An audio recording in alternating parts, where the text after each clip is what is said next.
내빈 인사 말씀이 있겠습니다. 시의회 안성질 의장님 인사 말씀이 있겠습니다.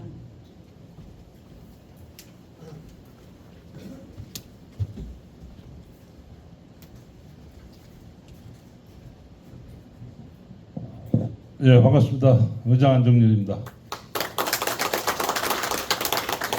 예, 날씨가 굉장히 덥고 오늘 중복인데 뭐 맛있는 식사 하셨습니까?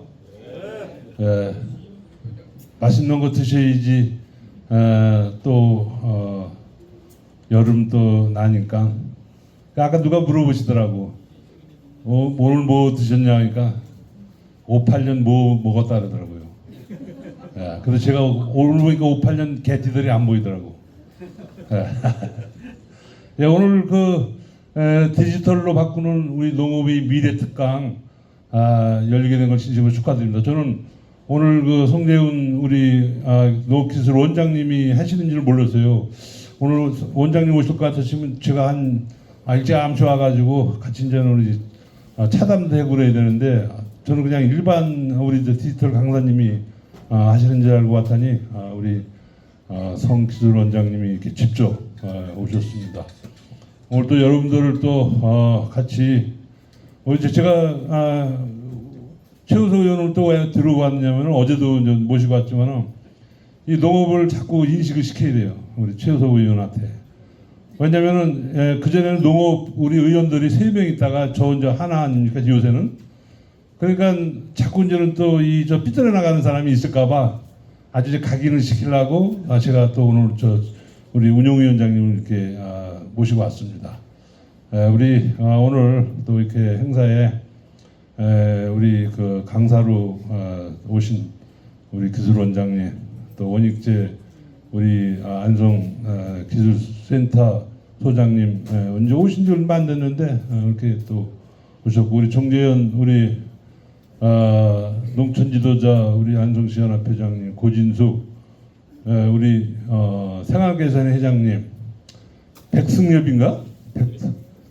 백승엽. 백승엽이면 옛날 포스탄가 백승엽 장군하고 똑같은 이름인데 사회치 우리 연합회장님 와 계시고 우리 안성에 그래도 농업의 중추적인 역할을 하고 계시는 분들이 참석을 해주셨습니다. 저는 오늘 이렇게 인사드리러 올 때 우리 이제 젊은 층들이 이렇게 많이 오실 줄 알았더니 오늘 젊은 층들 많이 안 오셨네. 어르신들이 이렇게 많이 오시고 그러는데 특히 우리 여기 장현수 우리 여기 실버 복숭아 이 클럽 회장님도 여기 지금 오셨는데 93살이신가요. 그래 지금 복숭아 하시는 분들이 그 삼죽에선 친환경을 복숭아를 하고 계신 오늘 이게 아주 삼죽 실버 복숭아 클럽 이렇게 가지고 오늘 이렇게 교육을 받으러 오셨습니다. 우리 장영수 우리 회장님은 옛날에 삼양라면인가요? 삼양라면 거기 대표권정도 했었는데 옛날 삼양유지 사건 때문에 그만두셨지 그때. 예. 그건 아니고 그래서 대단하신 분이에요. 지금 93인데 지금 복숭아 농사 지셔.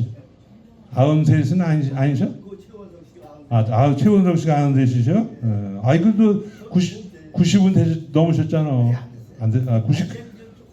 예. 하여간 대단하신 거요. 예. 하여간 대단하신데 이렇게 또 와주셔서 고맙고 어제도 제가 이제 쌀 우리 연구에 연찬회인데 인사드리러 왔습니다. 그래서 우리 이제 농업이 상시는 경기 어렵고 요새 트럼프 대통령이 우리 한미 FTA 뭐 어떻게 해가지고 요즘 어제 한우에서 아마 용산 집회에 갔다 온 것 같아요. 그래서 한우 뭐 30개월 이하를 지금 이제 30개월 이상을 수입을 했는데 30개월 이하로 수입을 해야 된다고 그렇게 여러 가지 옥신각신하는 것 같은데 그게 이제는 정해지면은 우리 한우 업계가 저도 이제는 한우 비육을 하고 있지만은 지금도 한우 비육소가 많이 금액이 올라가지 않고 송아지는 엄청 많이 올랐어요. 그래서 이게 어떻게 축산이 앞으로 어떻게 갈 건지를 저도 상상이 안 됩니다. 근데 오늘 디지털 교육을 통해서 일단은 어떻게 됐든 농업을 이끄시는 여기 계신 분들이 이제 우리 앞으로 이제 디지털 시대 아닙니까? 그래서 오늘 우리 원장님 강의 잘 받으시고 여러분들의 그 농업에 접목시켜서 우리 농업인 소득이 날로 그 향상되는 그런 우리 농업이 됐으면 바랍니다. 하여 저희 의회 차원에서도 농업만큼은 제가 의원하는 동안에는 예산 삭감 안에 들어오고 여기 최호수 의원하고 저희들이 지킬 테니까 하여간 저희들이 올 그 내년도 예산만 올 11월 2월 달에 해면 저희들이 이제는 예산을 저는 이제 끝납니다. 그래서 최호수 의원이 나중에 또 올려올는지는 모르지만은 올려올이라고 생각하고 이렇게 제가 오늘 일단 모시고 왔습니다. 하여간 오늘 좋은 교육 되시고 멀리 오신 우리 송재훈 우리 기술원장님 멀리 오셨다고 고생했던 말씀을 드리면서 여기 계신 여러분들 여름에 건강 잘 챙기시고 또 농업 잘 되시길 기원 드리겠습니다. 고맙습니다. 네, 감사합니다. 의장님께 다시 한번 큰 박수 부탁드립니다. 네, 이어서 원익재 소장님의 인사 말씀이 있겠습니다. 심찬 박수로 환영해 주시기 바랍니다.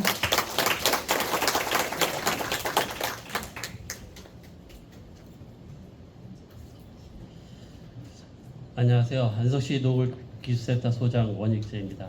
오늘 이 자리를 빛내주시기에 오신 안정열 의장님, 그다음에 최우석 운영위원장님 그리고 단체장님께 감사드립니다. 특히 또 오늘 멀리 안성까지 방문해 주신 성재훈 경기도 농업기술원장님께 진심으로 감사드리면서 그리고 또 무더운 날씨에도 이렇게 특강을 들어오신 여러분들께도 감사드립니다. 원장님께 잠깐 말씀드리면 원장님께서는 그 농업 현장의 목소리를 굉장히 많이 들으시고 또 경기도 농업 발전을 위해 굉장히 노력하고 계신 분이십니다. 특히 오늘 디지털로 바꾸는 농업의 미래라는 주제로 특강을 해주실 예정인데요. 우리 급변하는 시대에 우리 농업도 변화가 필요한 시점이라고 생각합니다. 디지털 농업은 우리 농업을 바꾸는 변화의 핵심이자 미래 농업의 희망이라고 이렇게 할 수 있을 것 같습니다. 오늘 원장님께서 BP는 통찰과 비전으로 우리 안성 농업이 어떻게 발전해야 나갈지 그 방향을 잘 제시해 주시리라 또 기대를 하고 있습니다. 아무쪼록 그렇게 귀한 시간을 내주신 원장님과 의장님, 운영위원장님, 각 단체장님께 감사드리고요. 오늘 참석해 주신 모든 분들 가정에 건강과 행복이 있으시길 바라고 또 무더운 날씨에 건강 관리 잘 해주시길 바라겠습니다. 고맙습니다. 네, 감사합니다. 다시 한번 큰 박수 부탁드립니다. 네, 강사님을 소개해 드리겠습니다. 오늘 디지털로 바꾸는 농업의 미래에 대한 교육을 해주실 강사님은 현재 경기도 농업기술원장으로 재직 중이시며 전 농촌진흥청 디지털 농업 추진단장을 역임하신 성재훈 원장님을 소개해 드리겠습니다. 큰 박수로 환영해 주시기 바랍니다. 고맙습니다. 제가 이렇게 제 사진을 보니까 되게 쑥스럽네요.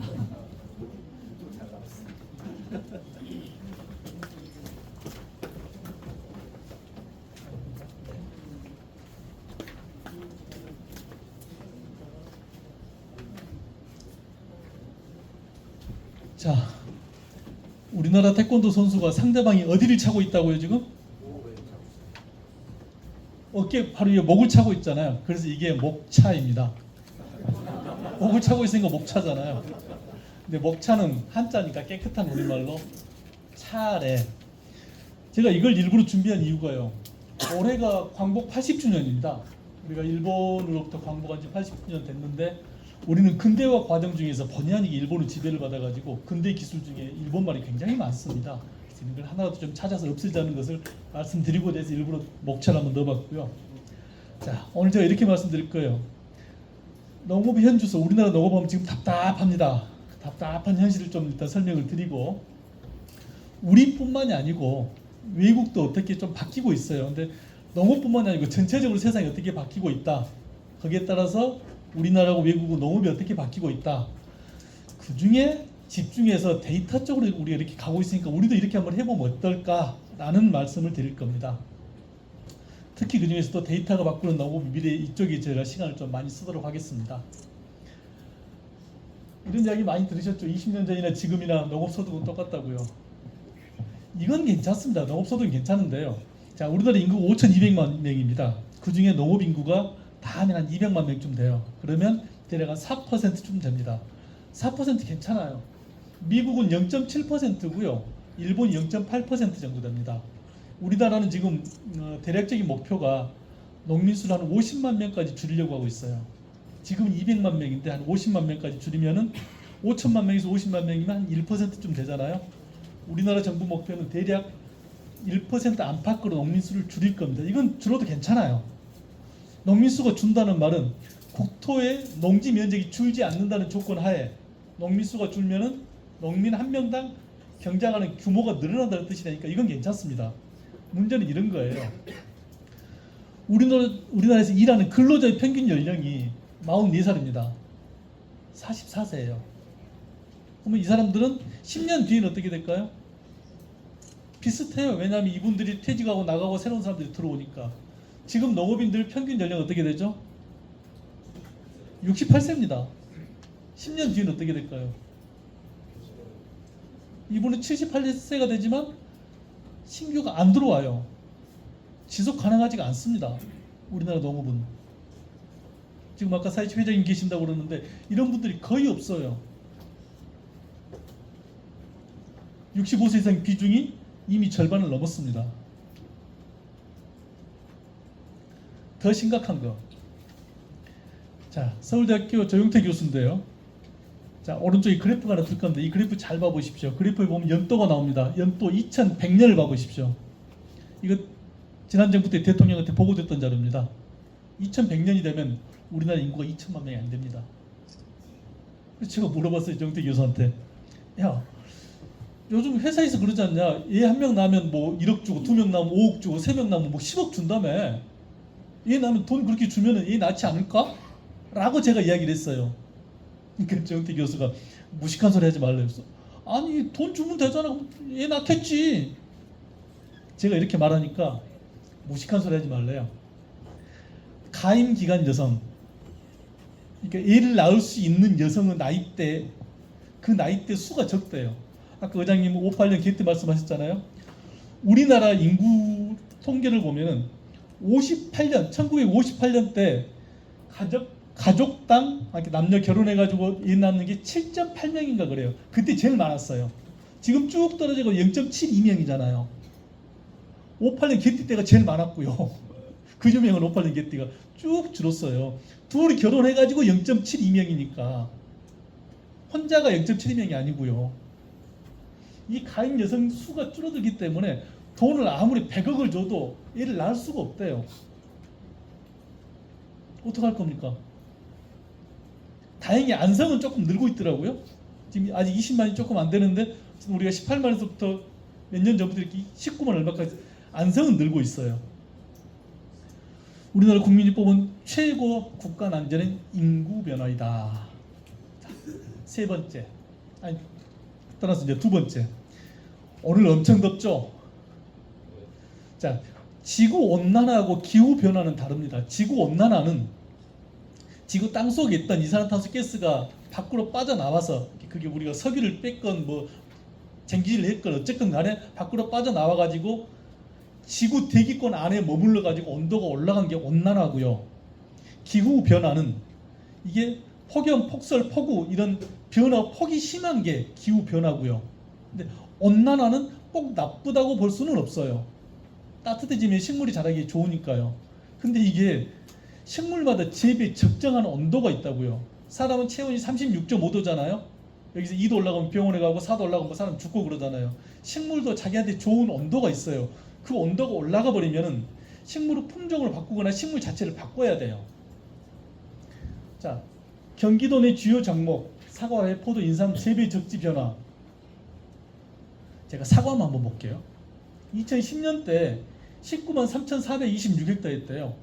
2050년이 되면은 이게 4,756헥타가 남은데 이게 어느 정도 될까 하고 제가 숫자로 비교를 한번 해봤어요.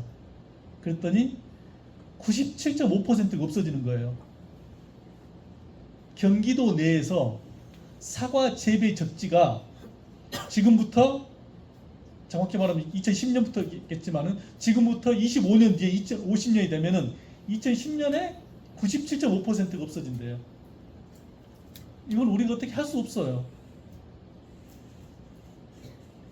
쭉쭉 올라간다는 말씀 많이 들었잖아요. 사과는 서늘한 곳에 잘 자라잖아요. 서늘한 곳을 찾아서 올라가는 거예요. 배도 쭉쭉 올라오고 이게 2050년까지 그런다 치면 2100년이 되면 어떻게 하라고요? 북한 가야 합니다. 개마공 가야 합니다. 이제 매년 경침되는 살인적인 폭염, 더 가까워진 인류의 대멸종. 제목이 무섭죠. 5월 서울 아침 117년 만에 가장 더웠다. 작년 11월 28일 날 여기도 폭설이 내렸잖아요. 그것도 117년 만에 11월 달에 내린 눈치고는 가장 많았다 그랬어요. 올해도 그러죠. 뭐 기상 관측 이래 가장 더웠다. 내년에 또 그럴 겁니다. 올해도 최악 폭염 온화 기상청 올여름 평년보다 더울 듯. 이게 7월 29일이니까 어제입니다. 어제치 기사입니다. 대통령 국가 비상사태 각오로 폭염 피해 최소화에 최선을 다하라. 대통령까지 나서서 폭염 피해 최소화하래요. 세상 이렇게 바뀌고 있다고요. 계속해서 뜨거워지고 있다고요. 여기에 농사를 제대로 짓겠습니까? 오죽하면 대통령이 특별 지시까지 하셨겠어요. 자, 세 번째. 아까 잠깐 의장님께서 미국 트럼프 대통령 말씀하셨는데 우리나라는요. 땅덩어리 크기로 볼까요? 전 세계 한 300개 정도 나라가 있대요. 그 중에서 땅덩어리 크기로 보면 우리는 109위 정도 된대요. 109위. 근데 우리나라는 세계에서 가장 많은 나라 또는 단체하고 FTA를 맺었어요. FTA는 프리 트레이드 어그리먼트 해가지고 나라와 나라 간에 무역을 할 때 관세를 많이 매기지 말자 이런 협약을 맺었어요. 그게 59개예요. 세계에서 가장 많아요. 그러면 그걸 우리나라 경제 영토로 보면은 우리는 세계 3위가 됩니다. 이 말은 무슨 말이냐? 농사 지어가지고 국내에서만 팔아먹어서는 돈을 못 번다. 실질적으로 우리나라에서 3시간 비행기 타고 3시간 가면은 전체 80억 인구 중에 15억이 살고 있고요. 비행기 타고 5시간만 가면은 35억이 살고 있어요. 이분들을 대상으로 농산물을 팔아야 돈을 버는 것이지 우리나라 안에서 팔아가지고 돈 못 법니다. 우리는 지금 자본주의 사회에 살고 있어요. 자본주의 사회에서 절대 뛰어넘을 수 없는 원칙 규모 경제 안 됩니다. 몇 가지 더 볼까요? 영세 소농 중심의 한국 농업. 미국은 평균 경작지가 150헥타쯤 되고요. 150헥타. 1헥타가 100m 곱하기 100m잖아요. 운동장 하나가 0.6에서 0.7헥타예요. 우리나라는 농민 한 명당 운동장 하나 정도 땅 크기의 농사를 지어요. 근데 미국은 150헥타, 네덜란드 32헥타. 시체말로 비교가 안 됩니다. 규모 경제에서 따라갈 수가 없습니다. 근데 우리나라는 아직도 대부분이 1헥타 미만이라니까요. 운동장 하나 있다 농사 지어가지고 뭐 얼마나 돈을 벌겠다고요. 쌀 소비량 감소. 우리나라는 3년 전인 2022년부터 쌀보다 고기를 많이 먹습니다. 쌀보다 고기를 많이 먹는 게 3년 됐어요. 거기에다가 전 세계적으로 보면은 저기 중국 인구가 많은 중국 사람들이 고기 맛을 들였어요. 이제 전 세계적으로 돼지고기, 삼겹살 그쪽에서 소비를 더 많이 합니다. 소비가 많으면은 수요를 맞춰줘야 하잖아요. 그러면 경작지에서 이제 축산을 하게 돼요. 사람들이 돈을 버니까. 물론 우리나라에서는 쿼터로 막고는 있지만요. 상황이 이렇고요. 미래 쌀 수요는 더 줄어든다. 지금 우리가 쌀 개인당 1년에 55kg인가요? 그것밖에 안 먹죠. 계속 줄어요. 앞으로 더 줄 겁니다. 텔레비에서 맨날 하는 게 그거잖아요. 쌀밥 많이 먹으면 뭐 콜레스테롤이 올라가는 어쩌네. 도대체 그런 방송을 왜 하는지 모르겠습니다. 어쨌든 이러고 있어요. 쌀은 맨날 남아 돌아요. 올 초에 우리 뭐라고 그랬어요? 농식품부에서 재배 면적 줄이라고 그랬잖아요. 어떻게 줄여요? 내가 할 줄 아는 농사가 그건데. 내가 나이라도 젊으면은 다른 작목 공부해서 재배할 수 있어요. 70 넘고 80 넘어가지고 벼농사 간간히 근신히 해먹고 있는데 그걸 줄이래요. 일본은 규모화가 되고 있어요.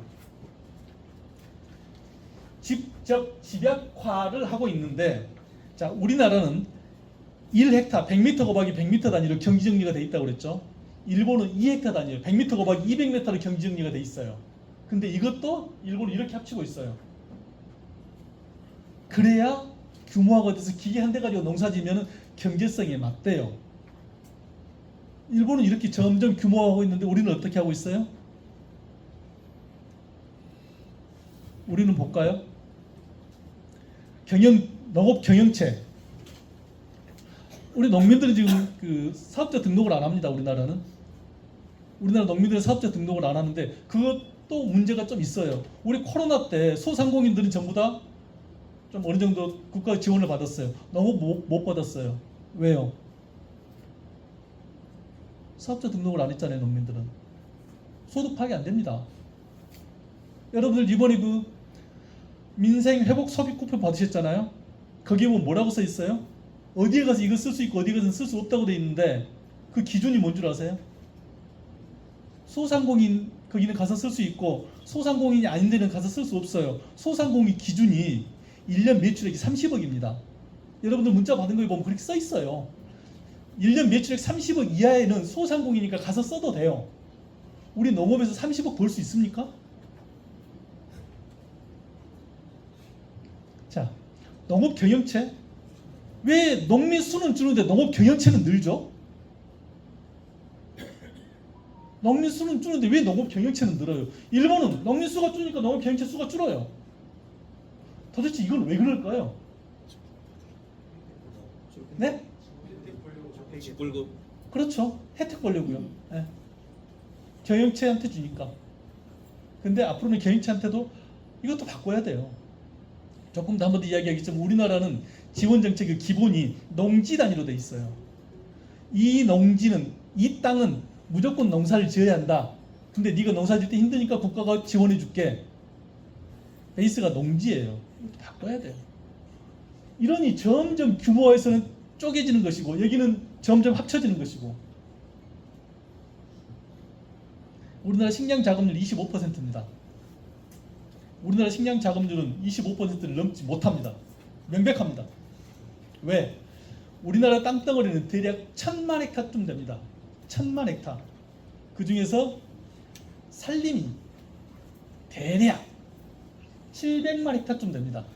어제 장관은 뭐 66%라고 이야기했는데요. 대략 700만 헥타쯤 됩니다. 70%는 산입니다.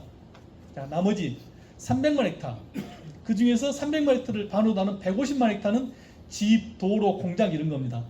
나머지 150만 헥타가 논과 밭인데 거의 반반이에요. 75만 헥타가 논, 75만 헥타가 밭 이 정도 돼요. 우리나라 농경지는. 자, 우리나라 농경지가 늘지는 않겠죠? 우리가 뭐 화전민 뭐 이렇게 바깥 굳지는 않을 테니까 농경지가 줄면 줄었지 늘지는 않을 거라고요. 자, 식량 자급률이 뭐죠? 식량 자급률은 우리나라 국민이 먹는 것을 봤을 때 국내에서 생산된 것이 몇 퍼센트나 차지하느냐, 이게 식량 자급률이잖아요. 우리나라 국민 5,200만 명이 먹는 걸 다 계산해 보니까 이 땅덩어리에서 나올 수 있는 걸 최대한으로 먹는 게 25%예요. 자, 우리나라 땅덩어리에서 경지 면적은 더 안 는다고요. 여기에다가 한 예로 옥수수만 심은다고 보면은 우리나라 인구 5,200만 명이 먹는 식량의 80% 정도를 만들 수 있대요. 물론 뭐 요즘 근데 거기다 벼도 심고 뭣도 심고 하니까 여기에 아무리 해도 식량 자금률 25% 이상 안 들어갑니다. 자, 식량 자금률 25%라는 말은 무슨 말이냐? 거꾸로 뒤집어 보면은 나머지 75% 수입을 해야 하니까 외국의 농산물을 수입을 할 때는 물가 변동을 따를 수밖에 없잖아요. 즉 수입을 해야 하니까 외환의 영향을 많이 받을 수밖에 없다는 뜻이 됩니다. 땅은 더 이상 못 늘리고 외화는 영향을 많이 받고 우리 인구가 더 늘지도 않고 줄지도 않고 5,200만 그대로 간다고 보더라도 25%입니다. 그래서 이 땅을 어떻게 할 것이냐? 전략적으로 쓰자. 절대 더 늘지는 않으니까. 두 번째, 수입을 할 때 우리나라는 전 세계적으로 한 4개 정도 카길이라든가 이런 이상한 큰 곡물 수입 수입 수출하는 업체가 있어요. 걔네들 이용하거나 안 그러면은 우리나라하고 위도가 같은 중국 쪽으로 이쪽으로 쭉 옆으로 중국으로 가면 랴오닝성 같은 데가 있어요. 그쪽 땅을 사가지고 거기서 농산물을 가져오거나 어쨌든 수출할 때 달러 영향을 적게 받도록 하자. 이 두 가지 정책을 정부에서 쓰고 있어요. 그러더라도 25%를 넘지는 못합니다. 물론 식량 자금률이 꼭 높다고 해서 좋은 건 아닙니다. 북한의 식량 자금률 92%입니다. 그렇다고 해서 북한이 잘 살아요? 그렇진 않잖아요. 식량 자금률이 꼭 높다고 해서 좋은 건 아니지만 우리 같은 자유주의 사회에서는 식량 자금률을 우리가 지킬 수 있어야 돼요. 그게 식량 안 보니까요. 방금까지 제가 말씀드렸던 거 정리해보면은 1인당 농가소득은 오히려 20년 전에 비해서 감소했어요. 고령화 심각합니다. 기후변화 충격 큽니다. 식량 자금률 계속해서 떨어지는데 절대로 25% 이상 넘을 수 없습니다. 쌀 구조적 공급 과잉, 농업 무역 적자 증가. 도대체 왜 이렇게 됐을까요? 누가 잘못했어요?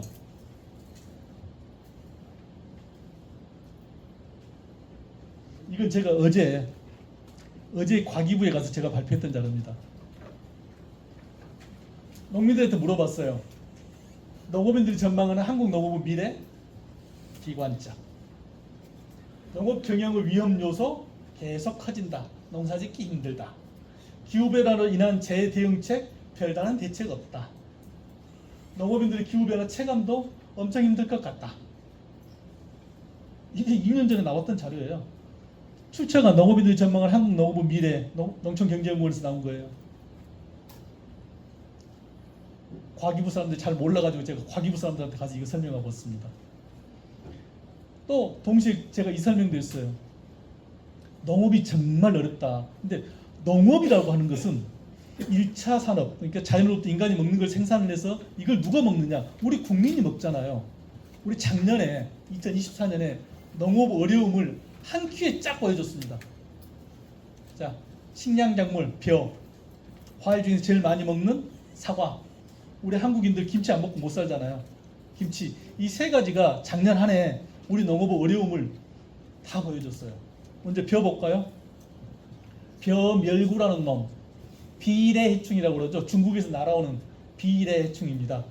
고기업 타고 날아가 버리는 것은 일본으로 가고 저기업 타고 날아오는 애들은 우리나라에서 벼에 안착을 하는데 이 벼멸구는 한 번 새끼를 까면 200마리를 깝니다.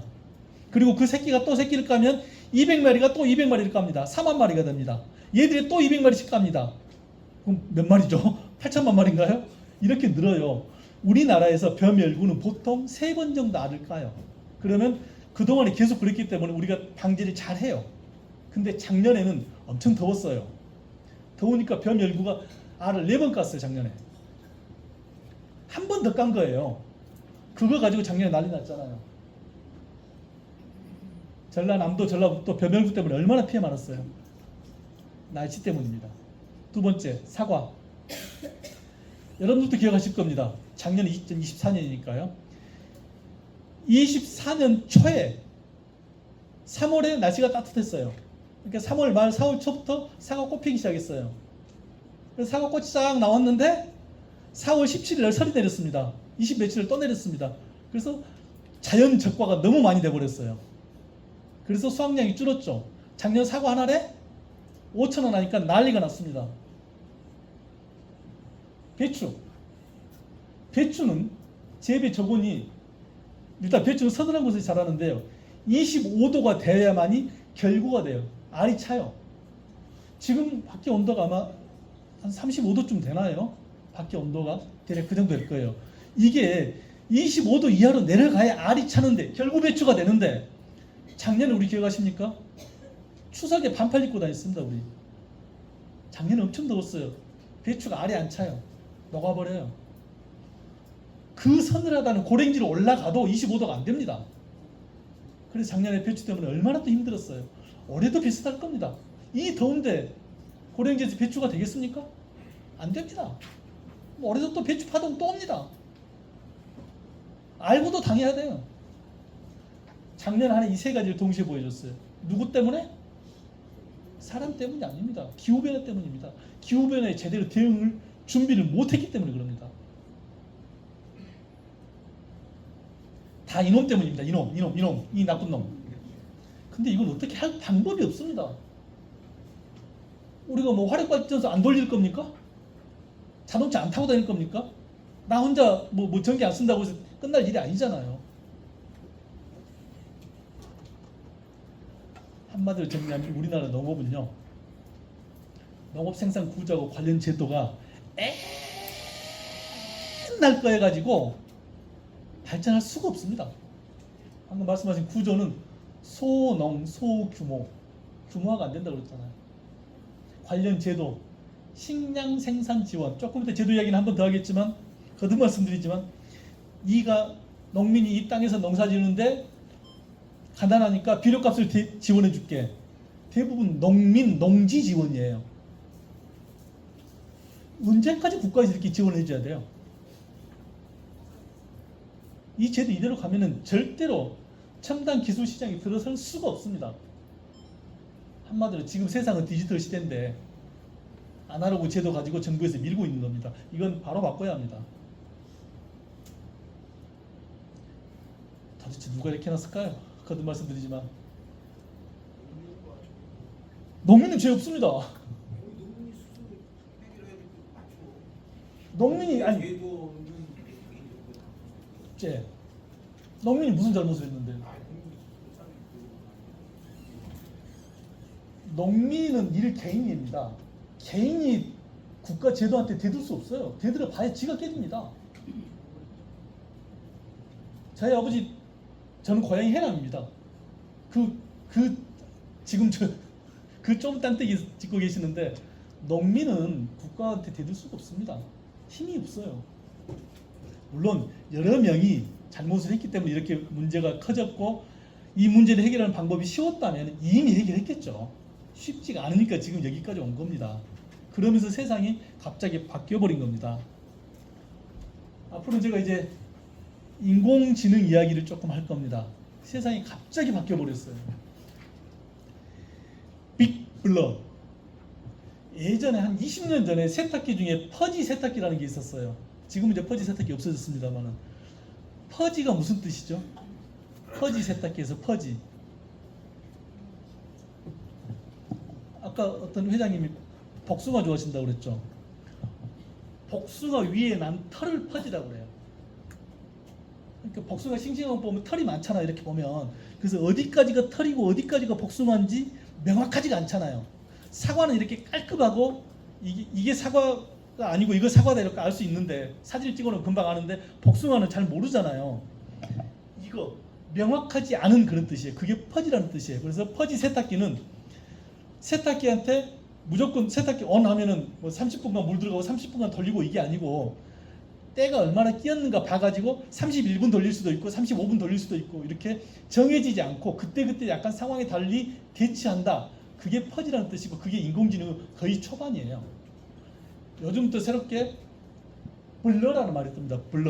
블러는 우리 아까 소장님 방에 가니까 문에 우리 옛날 사람들은 간유리라고 그러죠. 안에 투명유리의 반대말. 뭘 붙여놓으면 안에가 잘 안 보이잖아요. 그걸 간유리라고 그래요.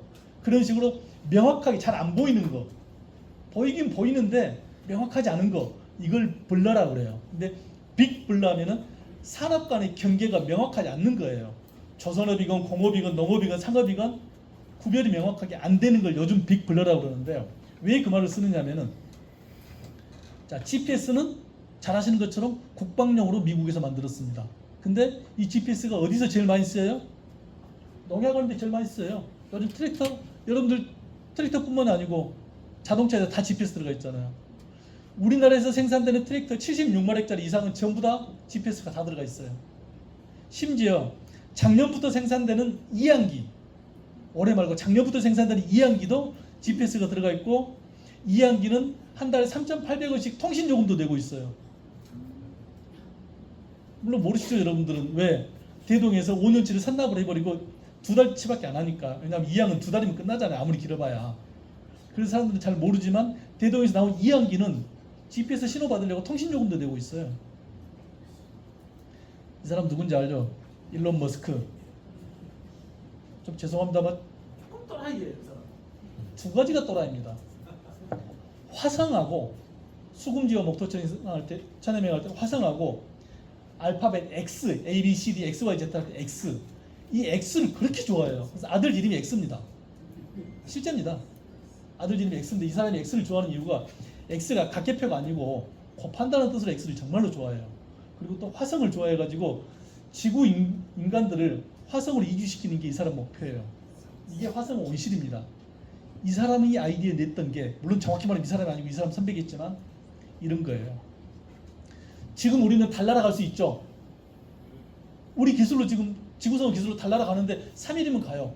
그리고 달 날아갔다 일주일 있다가 3일이면 돌아와요. 화성도 갈 수 있어요. 근데 왜 안 가죠? 우리 인류가 아직 화성을 밟진 않았어요. 1968년에 닐 암스트롱이 달나라는 밟았지만은 우리는 화성을 안 밟았어요. 이유가? 네? 먹을 거 비슷해요. 달나라는 3일이면 갔다가 2, 3일 있다 되돌아오면 근데 화성은 주기를 맞춰가지고 쉽게 갈 수는 있는데 돌아오려면은 783일인가 있다 돌아와야 돼요. 주기가 안 맞으니까. 그럼 그동안에 뭐 먹어요? 우리 영화 마스에서 나온 것처럼 감자라도 먹어야 하잖아요. 그걸 준비한 게 이겁니다. 우주에서도 식량을 생산해보자. 이 기술이 밖으로 내려와가지고 지금은 남극에서도 이런 걸 먹고 있잖아요. 이 기술이 그대로 갔습니다. 이거 제가 농촌진흥청에 있을 때 해가지고 남극으로 보낸 거거든요. 처음에는 엽채소, 상추만 먹게 하다가 나중에는 열매채소, 토마토하고 수박하고 고추하고 먹을 수 있게 해주는 거. 이 기술이 우주 기술이에요. 거창하게 말하면. 드론도 군사적인 목적입니다. 드론은 군사작전을 위한 용도로 가장 먼저 만들어지게 되었습니다. 그렇지만 드론은 농약 침대에 제일 많이 씁니다. 이렇듯이 인공지능 우리 농업을 위해서 만들어진 기술이 전혀 아닙니다. 그렇지만 갖다 쓰면 돼요. 흔히 우리 4차 산업혁명 이야기 많이 들어보셨죠? 스마트 센서, 로봇, 빅데이터, 3D 프린팅 어쩌고저쩌고. 이게 대부분 전기, 전자들을 고도화시킨 거거든요. 자, 머시너리, 기계하고 일렉트로닉스, 전자하고 이 두 개를 합쳐놓은 고도화된 기술이 대부분 4차 산업혁명 기술이에요. 우리나라 회사 중에 이 두 개를 합친 회사가 있어요. 엠트론 어디 회사인 줄 아세요? LG 트랙터, LS 엠트론이거든요. 이 회사가 2008년에 머시너리하고 일렉트론을 합친 합성으로 만든 회사예요. 대단한 회사입니다. 챗GPT 이야기를 좀 해볼게요. 챗GPT가 워낙 강력하니까, 인공지능계에서 우리가 유명한 챗GPT가 워낙 강력하니까 UN 사무총장이 그랬어요. 야, 이게 우리 원자력 관리하듯이 이거 관리할 것 같아. 우리나라 네이버에서요. 조금 이따 설명드리겠지만 세계적으로 3번째로 챗GPT를 만들었어요. 대단한 회사입니다. 그래서 2024년 8월 30일 날인가 8월 24일 날 딱 공개를 했어요. 2023년 8월 24일 날 네이버에서 수천억을 들여가지고 우리나라 전체에다 광고를 딱 때렸는데 이날 광고가 단 한 줄도 안 나왔어요. 2023년 8월 24일 날 뉴스는 딱 하나밖에 없었어요. 보통 저녁 9시 뉴스에 KBS에 뉴스가 15에서 16꼭지 정도 나오거든요. 그 16꼭지 전부 다 뉴스가 딱 하나였어요. 신문도 딱 하나였어요. 신문도 뉴스가 딱 하나였어요. 뭘까요? 2023년 8월 24일 날은 뉴스가 딱 하나였습니다. 비행기 폭발한 것도 아닙니다. 뭘까요? 우리 옆나라 일본에서 바다에다 뭔가를 쭉 버린 날입니다. 그래서 그 뉴스밖에 안 나왔어요. 네이버 입장에서 얼마나 화딱지가 나겠습니까? 지금 여러분들 인터넷 쓰죠? 인터넷 전체적으로 보면은요, 인터넷에는 우리 한글이 0.6% 들어있습니다. 1%도 안 들어있어요. 챗 GPT 쓰죠? 챗 GPT에는 우리 한글이 0.016% 들어있습니다. 그래도 이렇게 똑똑해요. 근데 만약에 우리 네이버가 이런 걸 만들었다면 얼마나 똑똑하겠습니까? 실제입니다. 네이버에서 만들었습니다. 네이버가 세계에서 세 번째로 라지 랭귀지 모델을 만들었어요. 라지 랭귀지 모델이 뭐냐면요, 많은 언어 모델 중에서 그걸 학습시켜서 인공지능을 만들 수 있는 것을 라지 랭귀지 모델이라고 그러는데 그걸 만들었어요. 우리나라 사람들이 아이디어가 정말, 머리가 정말 좋아요. IQ가. 우리는 요즘 세상에는 챗 GPT 같은 인공지능이 굉장히 많거든요. IQ는 무조건 평균이 100입니다. IQ 평균은 무조건 100입니다. 인공지능이 이 정도 된대요. 우리나라 사람들 IQ는 얼마인 줄 아십니까? 우리나라 사람들 IQ 평균 108. 세계에서 몇 등쯤? 2, 3등. 자존심을 가지고 조금만 올려보십시오. 24년 에버리지 사우스 코리아 107, 108. 107.54니까 108 정도 되겠죠. 1등입니다. 우리가 세계에서 머리 가장 좋아요. IQ가 가장 높아요. 거의 인공지능이 거의 이 정도 돼요. 우리나라 평균 IQ 정도 돼요. 대단한 겁니다. 자, 그럼 사람들은 인공지능을 주로 어디에다 쓰는가 쭉 봤더니, 자, 이거 매년 4월달에 발표하는 거예요. 올 4월달에도 발표했습니다. 작년에는 사람들한테 물어보니까 아이디어 만들 때 인공지능 도움을 받았대요. 챗 GPT한테 넣어가지고 야, 여기 어떻게 하면 좋겠어? 아이디어 받았대요. 치료 동반자, 이것은 병원에서 왓슨처럼 그 엑스레이 검사하는 거 분석해주는 이런 쪽으로 썼대요. 검색하는 거, 글 써가지고 편집하는 거, 뭐 주제 탐색, 재미나 농담 이런 걸 작년에 많이 썼대요. 근데 올해는 이게 확 뒤집어졌는데요. 올해 1위가 뭐냐? 치료 동반자가 1위로 올라왔어요. 작년에 2위가 올해 1위로 갔어요. 병원에서 그만큼 많이 쓴다는 뜻이고요. 동반자 개념이 들어갔다는 것은 내 인생 설계가 들어간다는 뜻입니다. 인생 설계, 얘는 뉴 유스 케이스예요. 이게 100등까지 있는데 얘는 100등 밖에 있었어요. 인생 설계를 인공지능한테 물어보고 있어요. 세 번째, 삶 목적 찾기 뉴 유스 케이스, 얘도 100등 밖에 있던 애가 올라온 거예요. 4등은 학습 향상, 저기 16등에서 4등으로 올라왔고요. 5등은 47등에서 올라온 놈인데 전문가의 코드 생성, 아이디어 만들기. 도대체 이게 뭘 의미할까요? 전문가들 하는 말로 시사점이 뭘까요? 여러분들, 예? 전문가요? 전문가 수준. 전문가 수준으로 활용을 한다. 여러분들 인생 설계 얘하고 상담해요? 저는 안 하거든요. 저 인공지능 챗 GPT 돈 내고 쓰지만 얘하고 제 인생 설계 상담 안 해요. 이걸 어떻게 우리가 이해를 해야 할까요? 저는 이해 못 하겠습니다. 저는 이렇게 안 써요. 근데 세상 사람들이 이렇게 쓴대요. 근데 기자가 이렇게 해석해 놨어요. 결론: 2025년 생성형 인공지능의 활용은 더 이상 기술 보조에만 머무르지 않고 치유, 자기개발, 삶의 질 향상 같은 사람 중심 방향으로 빠르게 전환되고 있음을 시사한다. 이게 맞는 것 같아요. 저도 못 따라가고 있다니까요. 제 전공이 이거 비스꾸름한 거거든요. 근데도 저도 못 따라가요. 근데 여러분들 따라가시겠어요? 이 방향으로 가야 돼요. 우리도. 난 초보자인데 뭐 좀 쓸까? 자, 기자가 이것도 알려주더라고요. 쉬운 맥락 파악할 때는 그냥 챗 GPT 쓰시고요. 최신 정보는 퍼블릭시티한테 물어보고요. 보고서 같은 요약은 클로버 X한테 물어보래요. 그래서 저는 제 핸드폰에다가 이 세 개를 깔아놓고 주로 씁니다. 이 세 개한테 물어볼 때 하나한테만 물어보진 않아요. 세 개한테 동시에 같이 물어봅니다. 항상. 여러분 자동차 타고 다니죠? 오른쪽에 있는 건 악셀, 왼쪽에 있는 건 브레이크입니다. 브레이크는 차가 멈출 때 쓰는 거예요. 근데 브레이크를 밟았는데 차가 앞으로 튀어나간다. 그럼 안 되겠잖아요. 자, 자동차가 2천만 원 하는데, 5천만 원 하는데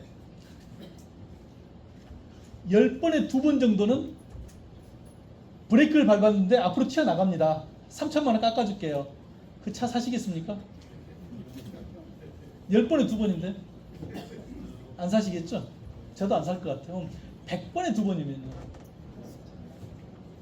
안 사실래요? 3천만 원 깎아줄게요.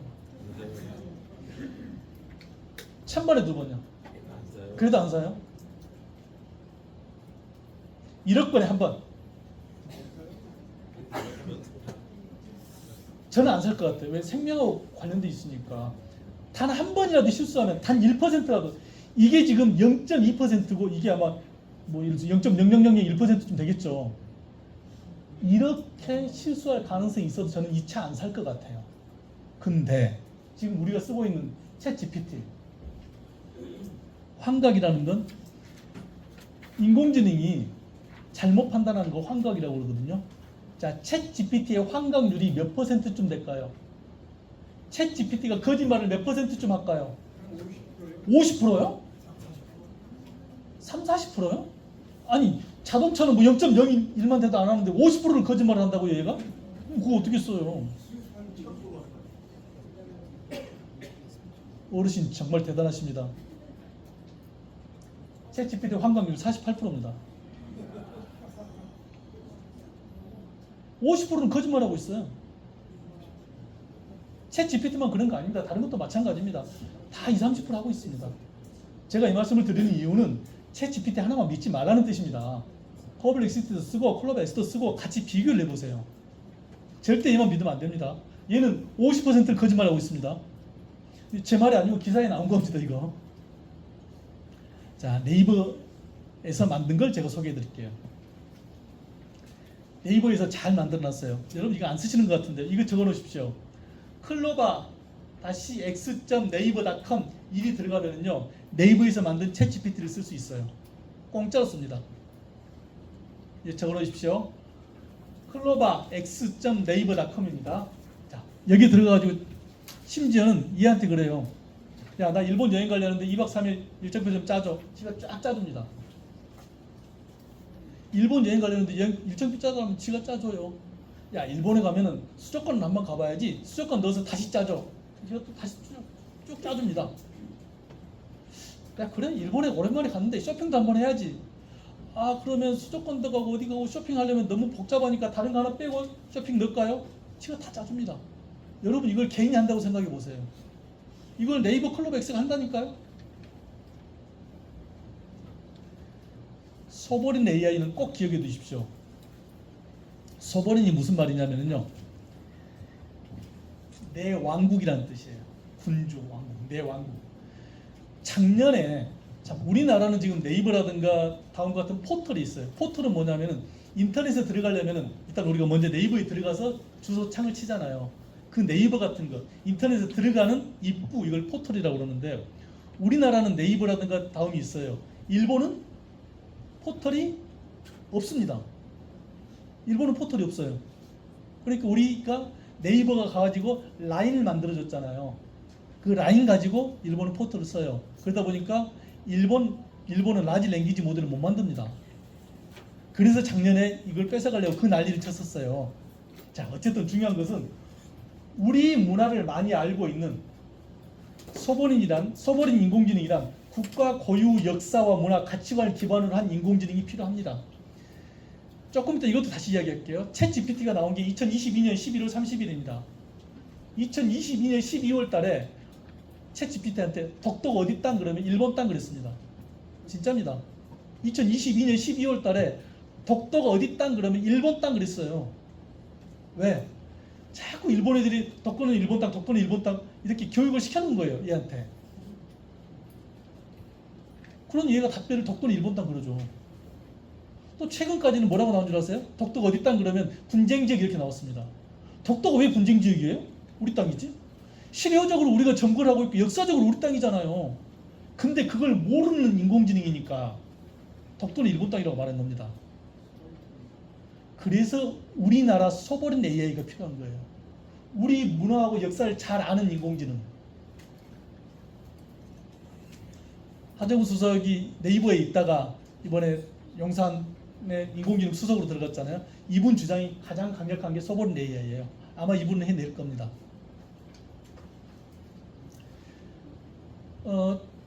저는 작년 1월 달에 농촌진흥청에서 경기도 원장으로 갑자기 왔는데요. 여기 오기 직전까지 농촌진흥청에서 뭘 했냐면 디지털 농업 추진단을 이끌었어요. 디지털 농업 추진단으로 있으면서 만들었던 게 이런 겁니다. 농촌진흥청이 가지고 있는 모든 데이터를 다 네이버한테 넘겨가지고 교육을 시켰어요.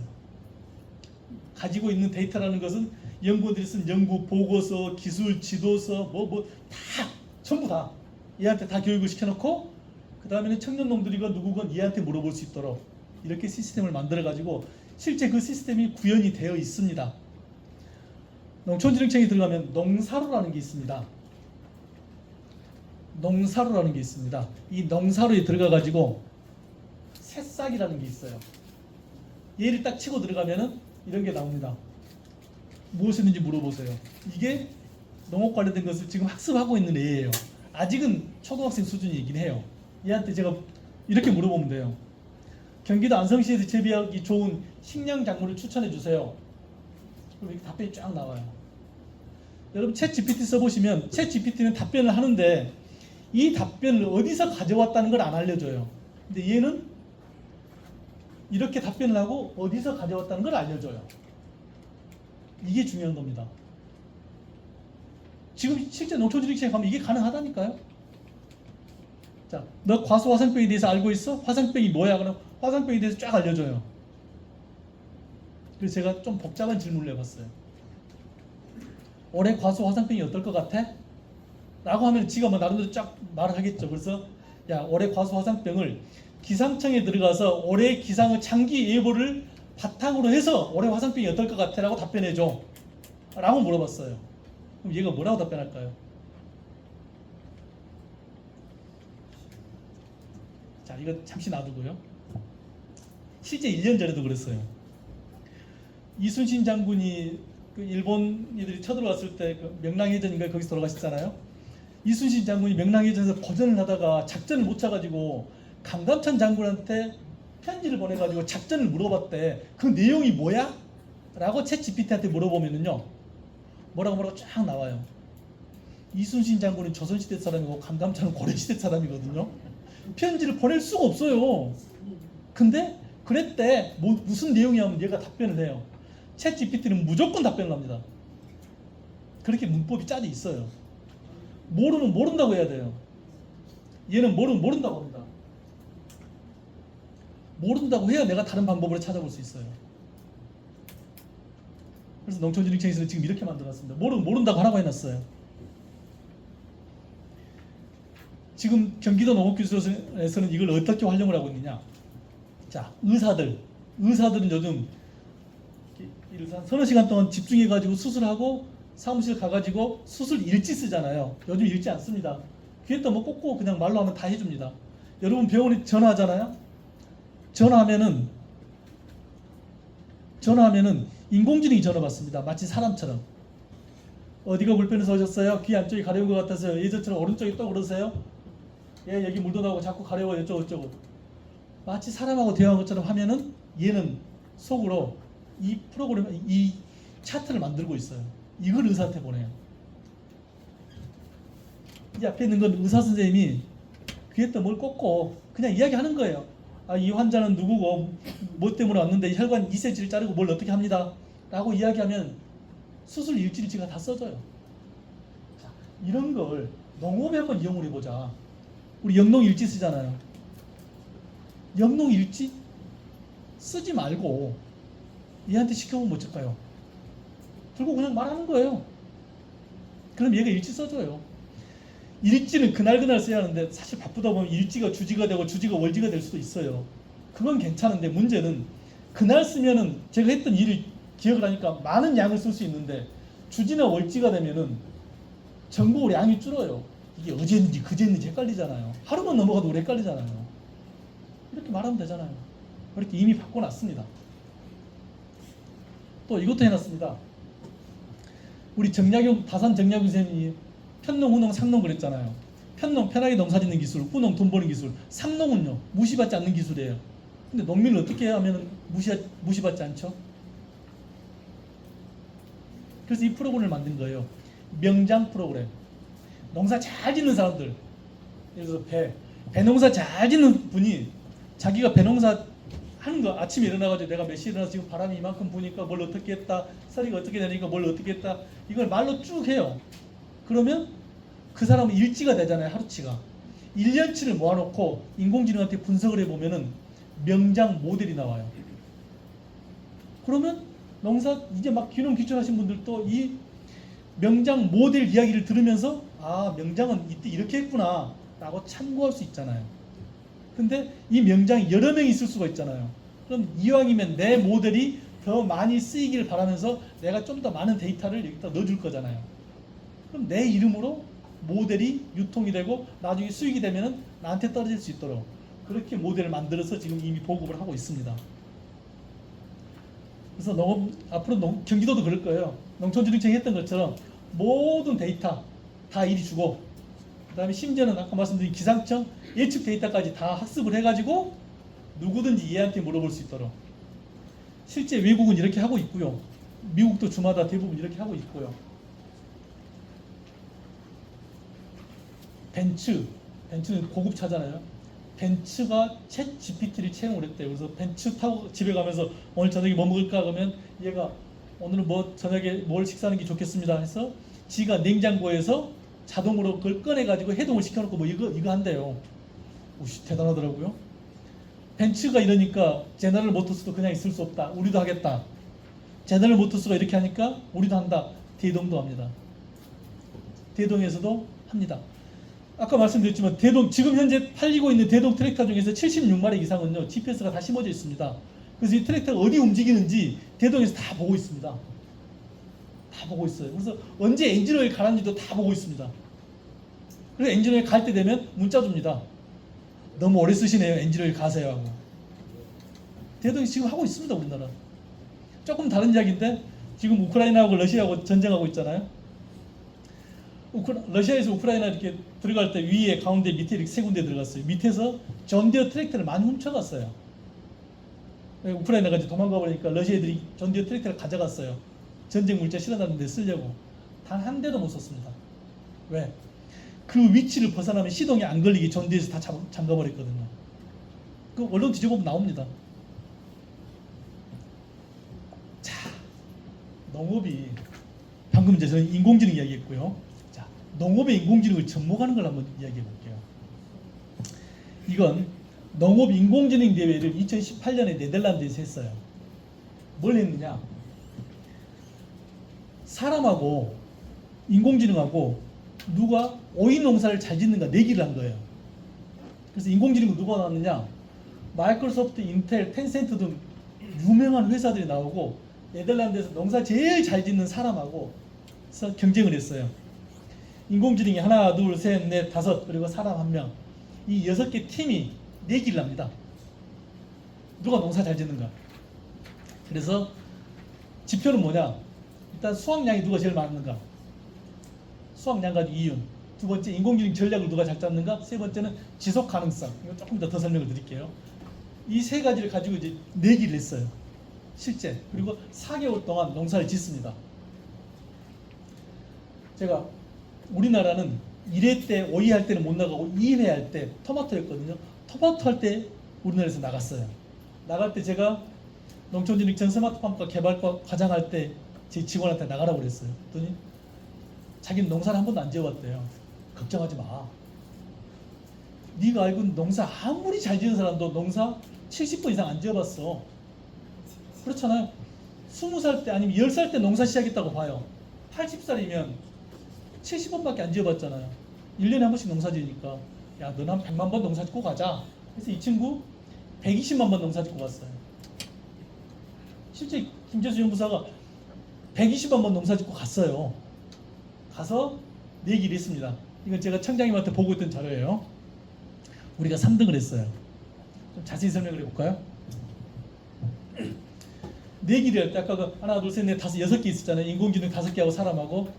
먼저 첫날부터 셋째 날까지는 그때 천막을 치고 안에다 센서를 답니다. 근데 센서 높이라든가 각도 이게 다 비밀이에요. 그래서 천막을 다 친 다음에 센서를 달고 그리고 사람 빠져나오고 천막 걷어버리면 사람 못 들어갑니다. 이제 사람 못 들어가요. 그 상태에서 농사를 짓는데, 자, 우리나라는 파란색이에요. 토마토 같은 경우는요, 정상적인 경우에는 38cm 간격으로 토마토를 심어요. 그렇죠?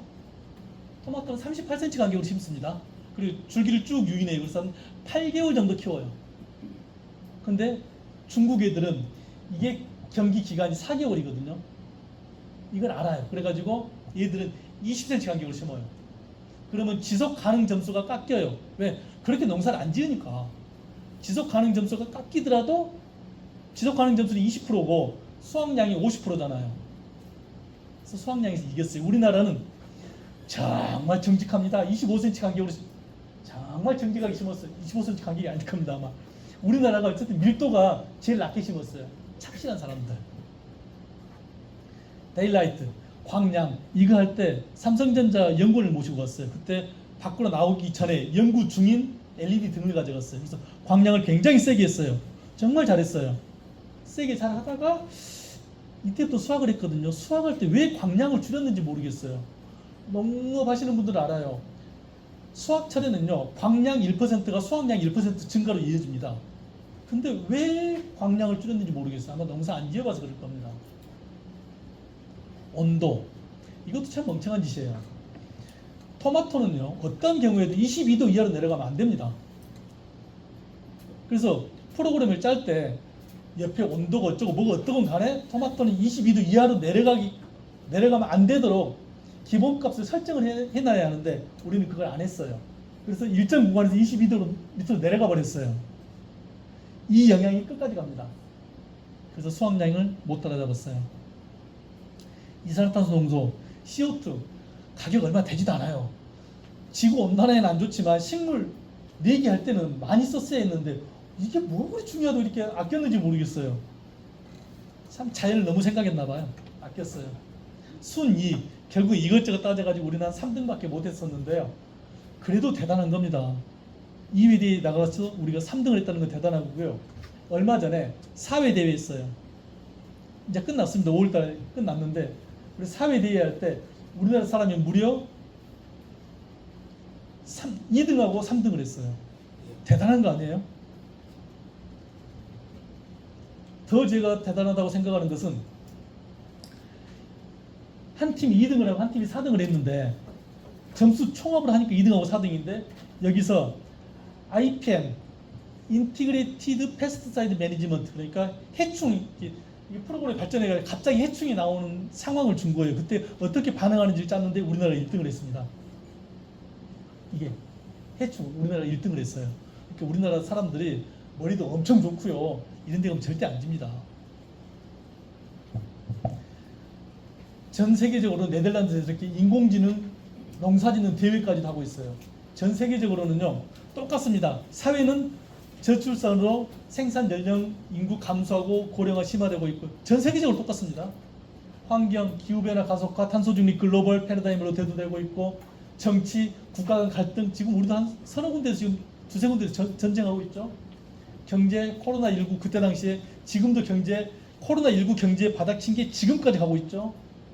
기술, 새로운 신기술은 무지막지하게 많이 나오고 있죠. 세계적인 이러한 흐름에서 각 나라가 살아남기 위해서 서로 간에 식량 안보 위협 심화, 농업 생산 위험, 환경 부담, 자동 생산 기술 요구 살아남아야 돼요. 그래서 각 나라별로 이렇게 대응을 하고 있어요. 어떻게? 공통적인 것은 뻔해요. 정밀 농업, 스마트 농업, 디지털 전환을 하고 있다. 농업 기후 변화에 적응을 하고 있다. 그래야 지속 가능하니까요. 식량 안보, 식품 안전 건강 챙기는데 나라별로 접근하는 방식은 조금 달라요. 예를 들어서 미국은 식품과 영양의 질적 향상을, 그리고 네덜란드 같은 경우는 그 자원의 순환 쪽을 이렇게 약간 접근하는 초점은 약간씩은 다르긴 한데 공통 이슈는 똑같습니다. 여기에 우리도 맞춰 나가야 돼요. 그래서 궁극적으로는 기술의 혁명이 산업을 재편하고 사회를 변화시키는데 가운데 있는 기술은 거의 별 차이 없습니다. 물론 지금 인공지능 기술이 미국에서 개발되고 중국에서 개발되고 해서 이 사람들 많이 나가고 있지만 별 차이 안 나요. 예전에 우리가 일본한테 20년, 30년 뒤진다고 그랬는데요. 지금은 안 뒤지잖아요. 인공지능 기술도요. 미국한테 지금 뒤지고는 있지만은 몇 년 차이 안 납니다. 이건 미국에 있는 경제 잡지 포브스에서 예측한 겁니다. 농민들이 예측한 게 아니고요. 미국에 있는 경제학자들이 예측을 한 거예요. 10가지 디지털 기술, 농업을 앞으로 변화시킬 10가지 기술을 포브스에서 예측을 했는데 그게 이겁니다. 흔히 우리가 말하는 4차 산업혁명 기술이 앞으로 농업을 변화시킬 것이다 라고 경제학자들이 예측을 한 겁니다. 저는 어디 가면 꼭 이런 이야기를 해요. 농민들이 아닐 때 일반 공업하시는 분들한테 제가 특강을 가면 꼭 그런 이야기 합니다. 자, 농업은 말입니다. 품종을 만들고 그 품종을 땅에 심고 잘 가꿔서 수확을 하고 수확한 이후에 가공, 저장, 유통 과정을 거쳐서 하나로마트 매대 위에 올려놓으면 소비자가 선택을 하고 이 소비자 반응을 피드백을 받아서 다시 품종을 바꾸고 이 품종을 땅에다 심고 잘 가꿔서 수확을 해서 가공, 저장, 유통 과정을 거쳐서 하나로마트 매대 위에 올려놓으면 소비자가 선택을 하고 다시 또 피드백을 받고 이게 농업이고 이 대부분이 농촌에서 이루어집니다. 이걸 농업이라고 합니다. 하면서 이 농업의 모든 과정이 이루어지는데 4차 산업혁명 기술이 이렇게 들어갈 수 있습니다라고 말씀을 드려요. 하나하나 이렇게 쭉 설명을 드리면서 그러면 대부분이 저한테 그래요. 야, 그건 너무 네 입장이다. 네가 농업을 하니까 농업 입장이 이렇게 말하는데 그러지 말고 4차 산업혁명 기술에다가 농업을 한번 꽤 맞춰봐. 그럽시다. 4차 산업혁명 기술이 뭐예요? 흔히 우리가 알고 있는 뭐 빅데이터, 인공지능, 로봇 어쩌고 저쩌고 하잖아요. 그래, 여기다 농업을 맞춰볼게. 농업 다 맞출 수 있습니다. 그리고 심지어는 여기에 관련된 모든 기술이 이미 다 세팅이 되어 있습니다. 우리나라는요, 방금 제가 말씀드렸던 육종, 품종 만드는 거, 토양 관리, 재배 관리, 수확, 저장, 가공, 유통, 소비 이 과정 중에 스마트 농업을 어떻게 하겠다, 어떤 기술이 들어가겠다 이미 다 세팅이 되어 있습니다. 근데 왜 안 쓰죠? 이미 이런 기술이 다 나와 있어요, 우리나라에. 서울대학교 교수가 저한테 그 말을 하더라고요. 야, 왜 고추를 아직도 손으로 따네요? 우리 고추 손으로 따잖아요. 왜 고추를 아직도 손으로 따네요? 제가 물어봤어요. 그럼 어떻게 따는데? 아, 로봇으로 따면 된대요. 되죠. 아, 달나라를 가는 세상인데 로봇으로 고추 못 따겠어요? 고추 따는 로봇을 만들었다고 칩시다. 1년에 몇 대나 나갈까요?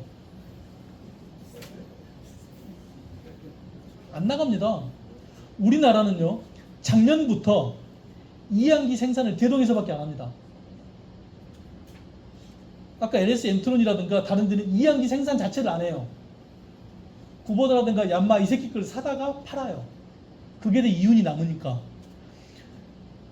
우리나라에서는 이항기가 1년에 3,000대가 안 나갑니다.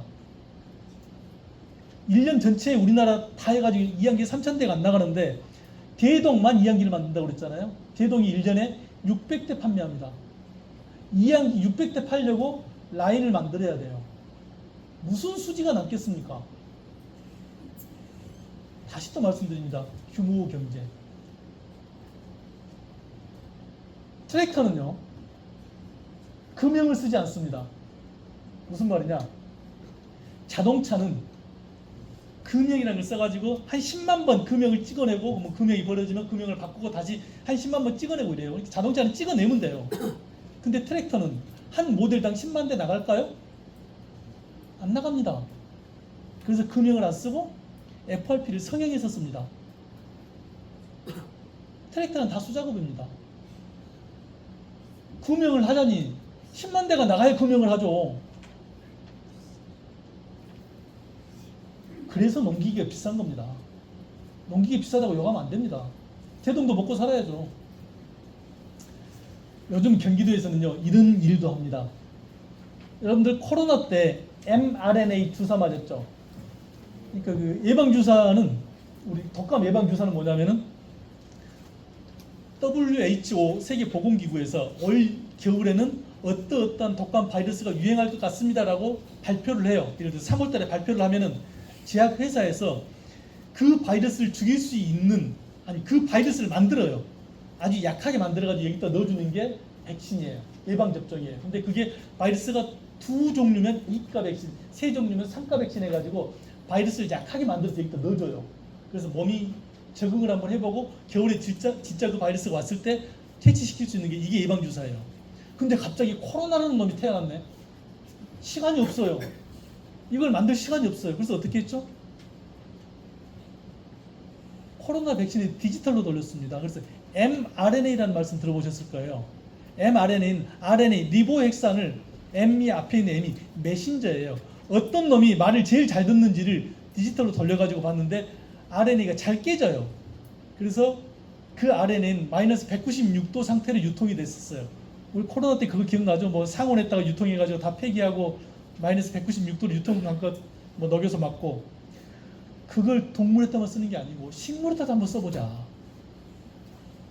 그래서 식물한테 만약에 병해충이라든가 안 좋은 저온, 고온이 오면은 한 일주일 뒤에 이렇게 색이 바뀌어요. 그 사이에 이 안에서는 얼마나 많은 변화가 있겠어요. 사람이 끙끙 앓는 것처럼 변화가 있을 거라고요. 이 변화를 2, 3일 만에 알 수 있으면은 영향이 있기 전에 미리서 우리가 처방이 가능하다.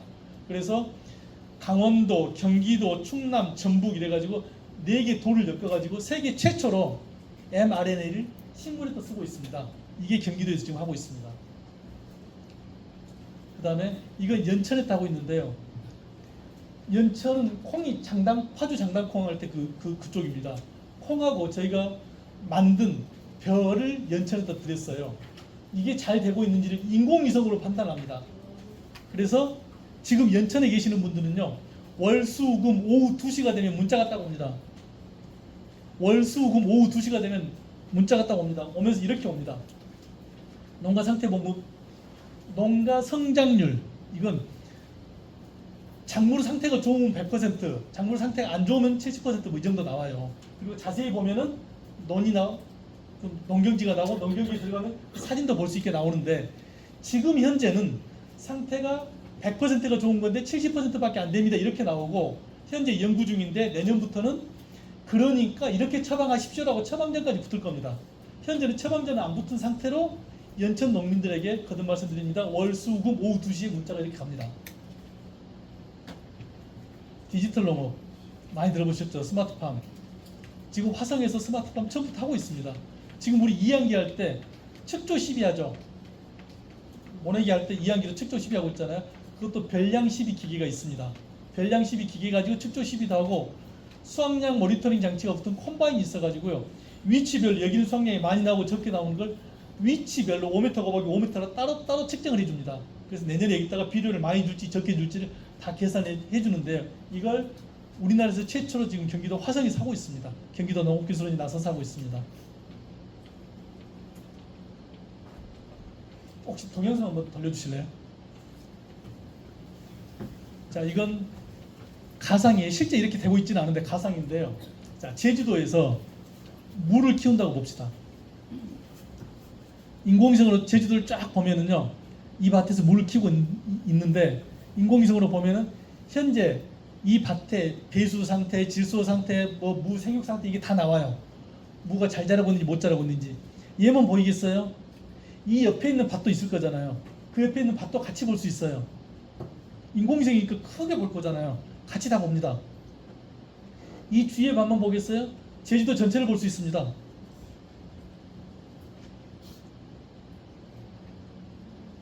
제주도만 보겠어요? 우리나라 전체를 볼 수 있습니다.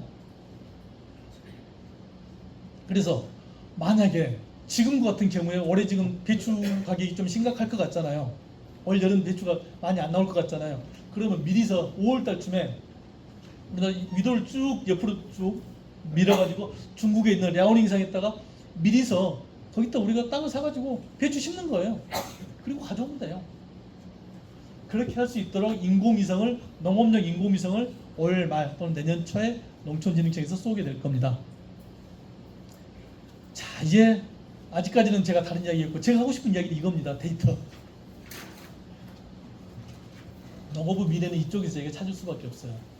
자, 농민의 관점에서 농업을 통해서 뭘 하고 싶으세요? 자, 여기 이제 농민들 계시니까 농민의 관점에서 농업을 통해서 얻고 싶은 게 뭡니까?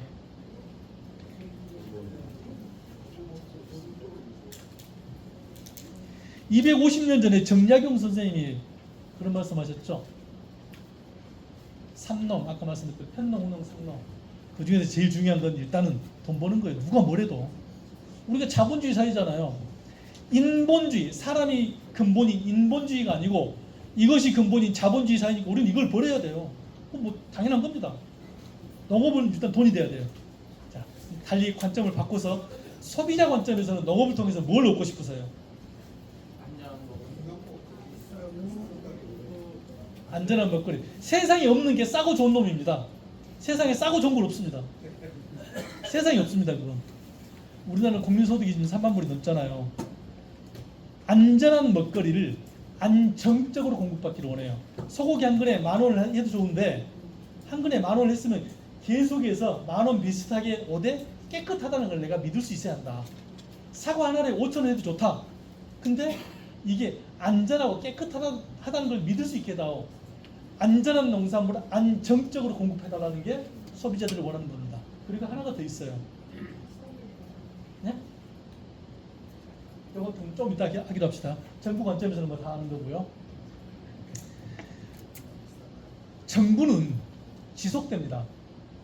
그러니까 대통령이 누군가 이걸 떠나서 정부는 지속이 됩니다. 그러니까 우리나라 역사가 쭉 지속이 된 거잖아요. 지난 정부 때 디지털 플랫폼 정부라고 그랬습니다. 디지털 플랫폼 정부 정의는 명확합니다. 모든 데이터가 연결된 디지털 플랫폼 위에서 국민, 기업, 정부가 함께 사회 문제를 해결하고 새로운 부가가치를 만드는 정부. 이게 디지털 플랫폼 정부예요. 여기서 중요한 것은 데이터입니다. 모든 데이터가 연결된 디지털 플랫폼 위에서 개인, 기업, 정부가 함께 사회 문제를 해결하고 새로운 가치를 창출하는 정부. 중요한 건 데이터입니다. 이 데이터를 농업에도 써먹을 수 있습니다. 안젤리나 졸리라는 유명한 배우죠. 이 배우가 38살 때 자기 유전자 검사를 해보니까 유방암에 걸릴 확률이 87%래요. 그러니까 38살인 미국의 유명한 배우가 유방을 절제를 합니다. 그리고 또 조금 있다 보니까 난소암에 걸릴 확률이 50%는 말 듣고 난소를 제거합니다. 그리고 했던 말이 내 자식들은 유방암으로부터 엄마를 걱정을 하지 않아도 된다. 그냥 암 걱정 안 해도 된다 이런 말을 했어요. 건강 이야기입니다. 내 건강을 농업에서 찾는 게 제가 바라는 궁극적인 목표예요. 자, 제 이야기 할게요. 저는 2년 전까지는 전주에 있었습니다. 그래서 전북대학교 병원을 다녔어요. 그러다가 갑자기 작년 1월에 이쪽으로 발령을 받게 되니까 제가 전북대학교 병원에 가가지고 USB를 드리면서 자, 저 이래저래 해가지고 제가 경기도로 가게 됐으니까 아주대 병원으로 옮겨야 합니다. 여기다가 제 병력 관련된 것을 복사해 주세요. 그랬더니 USB를 드렸어요. 그랬더니 USB를 쭉 저한테 밀더라고요. 됐습니다 그러시더라고요. 그래서 전북대학교 병원에 가지고 USB를 저는 주는 줄 알았어요. 근데 진짜로 복사를 해주더라고요. 종이로 복사지도 1년 반 전이에요. 종이로 복사준 거 가지고 아주대 갔어요. 전북대학교에서 이렇게 가지고 왔습니다 했더니 갑자기 피 검사를 하라는 거예요. 아니 내가 2달 전에 전북대학교에서 혈액 검사를 다 했는데 왜 또 하라고 그러냐. 그때 하래요. 방금 제가 뭐라고 말씀드렸냐면 전북대학교에서 혈액 검사를 했는데 아주대학교에서 피 검사를 한다고 그랬어요. 혈액 검사랑 피 검사랑 똑같은 말이니까 여러분들 차이 못 느끼셨죠? 제가 일부러 혈액 검사하고 피 검사라고 그랬어요. 컴퓨터는 몰라요 이걸.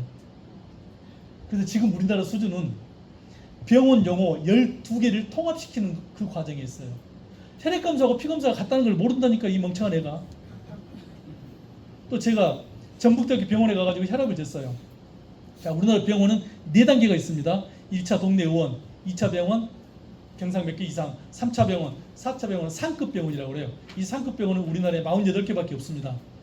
1차 병원을 제가 가면은 저한테 혈압을 재고 저한테 3,000원을 받고 제가 간 다음에 건보공단에 연락해가지고 7,000원을 받아가요. 1차 병원은 3대 7이에요. 2차 병원은 4대 6, 3차 병원은 5대 5, 상급 병원은 자기 마음대로. 그러니까 상급 병원은 굉장히 비싼 거고 대신 제가 전북대 병원 가가지고 혈압을 재니까 혈압이 높아요. 120에 140이 나왔어요. 의사 선생님이 약을 처방해 주잖아요. 근데 제가 간 다음에 심평원에 투약 이력만 알려주지 혈압 수치를 안 알려줘요. 어쨌든 병원에는 가지고 있어요. 그 다음에 우리 코로나 때 예방접종하잖아요. 이건 질병청만 가지고 있어요. 예방접종한 것은. 그리고 여러분 1년이나 2년에 한 번씩 건강검진하잖아요. 이건 건보공단만 가지고 있어요. 이 데이터 연결 안 돼 있습니다. 연결하면 큰일 납니다. 바로 잡혀갑니다. 개인정보보호법 위반으로. 전북대학교 병원, 아주대학교 병원 제 정보 따로따로 가지고 있죠. 공공기관 세 군데 방금 말씀드렸던 거 따로따로 가지고 있죠. 거기에 개인 생성 데이터. 여러분 그 시계 차고 다니잖아요. 시계 차고 다니는 거나 뭐 반지 같은 거 하면 정보 오잖아요. 이것도 개인마다 다 다르죠. 여기에 유전자 정보까지 합치면은 내 병력과 관련된 모든 데이터를 합칠 수 있어요. 그렇게 되면은 이제 내 데이터를 물론 법이 돼야 돼요. 디지털 헬스케어 법이 통과를 해야 합니다. 지금 현재는 국회에 올라가 있는데요. 이 법이 통과가 되면은 이걸 이제 병원끼리 왔다 갔다 주고받을 수가 있어요. 이게 디지털 헬스케어법인데요. 이게 워낙 중요하니까 국회에서 서로 자기들이 하겠대요. 과기부, 복지부, 산자부, 과기부 세 군데가 서로 자기들이 하겠대요. 그래서 결국에는 이걸 복지부로 통일을 했어요. 복지부에서 통일해가지고 앞으로 복지위원회에서 이 법을 올 말까지 아마 통과를 시키게 될 겁니다. 그렇게 되면은 내 병력 플러스 유전자 정보에 기반한 내 체질에 맞는 영양 정보 분석이 돼요. 농업부 궁극적인 목표가 여기까지 가야 합니다. 여러분들 핸드폰 가지고요. 나의 건강 기록이라는 앱을 한번 들어가 보시면은요. 이건 국가에서 만든 거거든요. 보건복지부에서 만든 거예요. 여기 들어가 보시면 최근 3개월 이내 여러분들이 약국 갔다 온 거, 병원 갔다 온 거 다 나옵니다. 지금도 나와요, 이게. 대신 여러분들의 핸드폰에서만 나옵니다. 다른 데 왔다 갔다는 안 되고요. 이걸 국가에서 다 합치고 있어요. 그걸 정보 고속도로라고 그러거든요. 이렇게 따로따로 있던 것을 국가에서 이미 이렇게 합치고 있어요. 거듭 말씀드립니다. 올 말이나 내년 초까지 디지털 헬스케어법이 국회를 통과를 하면은 합법적으로 이렇게 정보를 모아서 움직일 수가 있어요. 이미 이렇게 하고 있고요. 우리나라는 이게 바로 건강에 관련된 건데요. 자,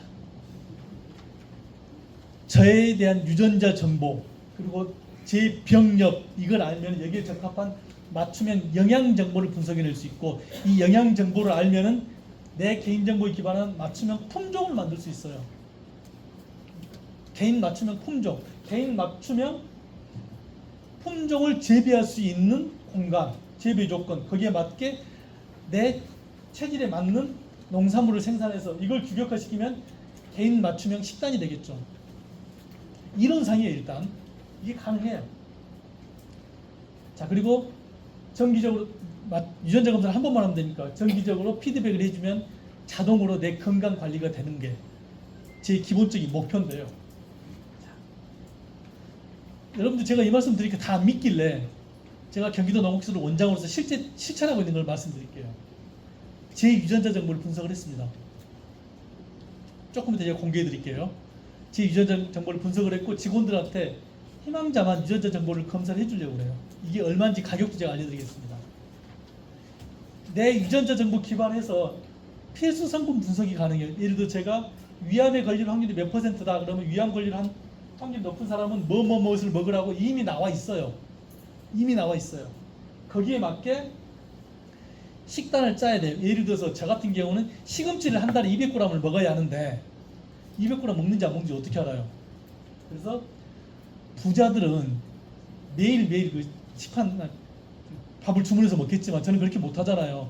구내식당에서 먹어야 하잖아요. 구내식당에서 밥 먹기 전에 식판 사진을 찍고 밥 먹은 다음에 사진을 찍고 없어진 것은 뱃속으로 들어갔다고 보고 이런 프로그램을 만들어서 한 달치를 분석을 해보면은 시금치 200g을 먹어야 하는데 180g밖에 안 먹었다.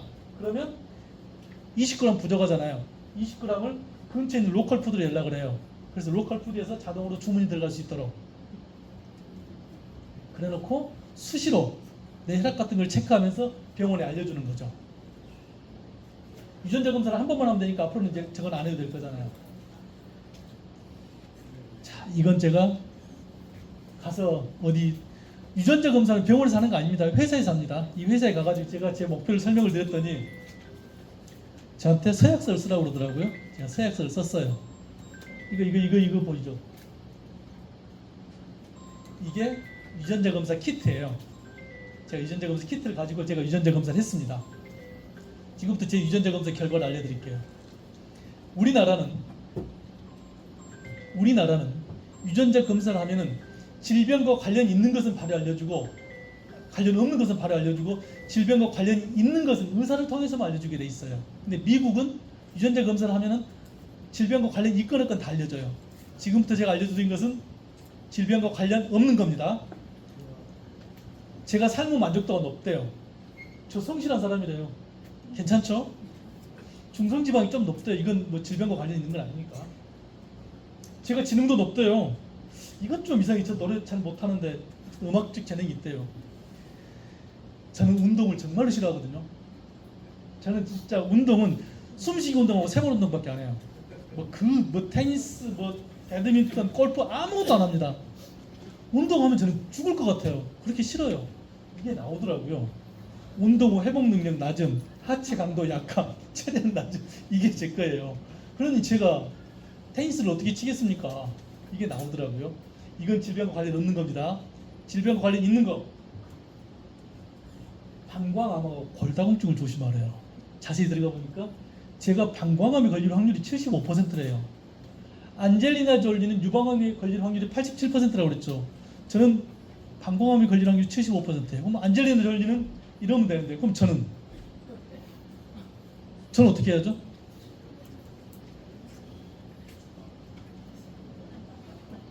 아니 저는 이럴 수도 없고 어디를 수술 받아요? 어디를요? 예방해야죠. 그게 너무 목표가 되는 겁니다. 실제 이런 거 다 나와 있으니까 넘어가기로 하고요. 제가 경기도 농업기술원 직원들 다 쓸 수 있게 건강검진과 연계 복지 포인트가 다 연계해놨어요. 그래서 이걸 CS가 뭔지 아시죠? 미국의 가전 전시회 제가 거기에 내리려고 또 지금 도전을 하고 있습니다. 시간 없으니까 이것도 일단 넘어갈게요. 이건 제가 아이디를 냈는데 우리나라에서는 도저히 구현이 안 돼요. 그래서 이 아이디를 제가 중국 애한테 이야기했더니 중국 애가 자기가 사가겠대요. 아니 내가 공무원이니까 팔 수는 없고 그냥 가져가. 중국은요. 진짜로 중국 애가 저한테 했던 말이에요. 네가 호텔 안에 있어도 3.8초 이내에 제 위치를 찾을 수 있대요. 뭐라고? 내가 호텔 안에 있는데 CCTV 있어? 없대요. 없는데 중국 내에 제가 어디에 있건 간에 3.8초 이내에 제 위치를 찾을 수 있대요.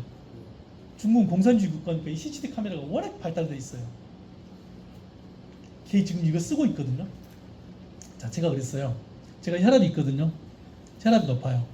혈압이 높으면 보통 이렇게 차고 다니면서 혈압을 재잖아요. 재면 이 기계가 자동으로 병원으로 내 혈압을 알려줘요. 그래서 인공지능이 판단해가지고 혈압이 높으면 그 안정적인 범위 안에 있으면 괜찮고 안정적인 범위를 넘어가면 의사한테 말하겠죠. 그럼 의사가 약이 필요 없으면 괜찮고 또 약이 필요하면은 저한테 약을 보내줘야 돼요. 어떻게 보내주느냐? 어떻게 보내줄 것 같아요?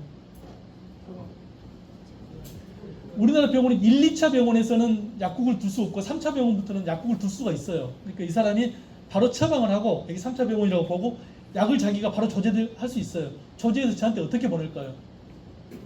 드론으로? 아니야. 회장님 아침에 일어나면 제일 먼저 눈 딱 뜨면 제일 먼저 하시는 행동이 뭐세요? 화장실에 간다? 뭐 물을 한 잔 마신다? 핸드폰을 본다? 대부분 사람들이 물을 한 잔 하죠. 이 약을 정수기로 보내는 겁니다. 그러면 정수기가 사람을 인지를 해. 제가 정수기 앞에 가면은 정수기가 나를 보고 제가 물을 딱 따르면은 의사가 처방해주는 약이 여기에 떨어지는 겁니다. 나는 한 잔 먹으면 끝. 근데 우리나라에서는 제형이라고 그러죠. 저는 지금 혈압약을 먹고 있어요. 제가 지금 먹고 있는 혈압약이 레보티탄 정을 제가 먹고 있어요. 레보티탄 정이 한 손톱만 해요. 근데 이 레보티탄 정의 원액은 뭐냐면은 주성분은 암로디핀이에요. 암로디핀은 조금밖에 아니거든요. 이 암로디핀 원액을 여기 정수기에다 넣어놓고 이게 필요할 때마다 의사가 정해준 약만큼 앰플 하나 또는 두 개를 딱 터뜨려서 물에다 따주기를 나는 원하는데 우리나라에서는 제형, 약의 형태가 바뀌면 식약처 검사를 다시 받아야 합니다. 안 돼요. 불가능합니다. 현재 법상으로는. 그래서 나는 포기했다. 네 가져가라 했더니 진짜 중국에서 이거 쓰고 있습니다. 이것도 이렇게 로컬푸드하고 연결시켰고요. 제가 왜 자신 있게 이 말씀을 드리느냐. 세계 포럼에서 실제 그런 말을 했습니다. 앞으로는 질병과 싸우지 않겠다. 제가 암에 걸리면 딱 두 가지 방법밖에 없습니다. 세 가지 방법이 있을 수 있겠군요. 하나는 포기하는 거니까. 암에 걸리면 수술해서 도려내거나 레이저로 지지거나 딱 두 가지잖아요. 그건 암이란 놈하고 싸우는 거잖아요. 근데 2018년 세계보건기구에서 그랬어요. 질병과 싸우지 않겠다. 예방하겠다. 어떤 방식으로? 유전자 편집. GMO 유전자 편집하고는 다릅니다. 유전자 가위라는 말씀 들어보셨을 거예요. 유전자 가위로 제가 방광암에 걸릴 확률이 75%인데 이건 아마 유전자 뭐가 뭐 다른 사람하고 다르니까 75%가 나왔겠죠. 그 부분을 유전자 가위로 잘라내버리겠다는 거예요. 그럼 저는 암에 안 걸리는 거예요. 아니면 개인 맞춤형 식단을 가지고 최대한 늦게 방광암이 발현되게 만드는 거죠. 암이 나오긴 나오는데 지금 나오는 게 아니고 제가 67년생이거든요. 지금 제가 암이 나오면 안 되죠. 제가 80살 넘어서 암이 나오면 저희 부모님이 그러셨어요. 80살 넘어서 나오면 난 수술 않겠다. 그때 되면 활력이 떨어지니까 암 진행도 늦다며요. 평생 같이 가시겠대요. 저희 장모님 그랬어요. 그냥 같이 가요. 안 나오거나 최대한 늦게 나오거나 이게 인류가 농업을 통해서 얻고자 하는 최종 목표입니다. 시장님 안 계시지만 의장님께 제가 이렇게 제안 한번 할게요.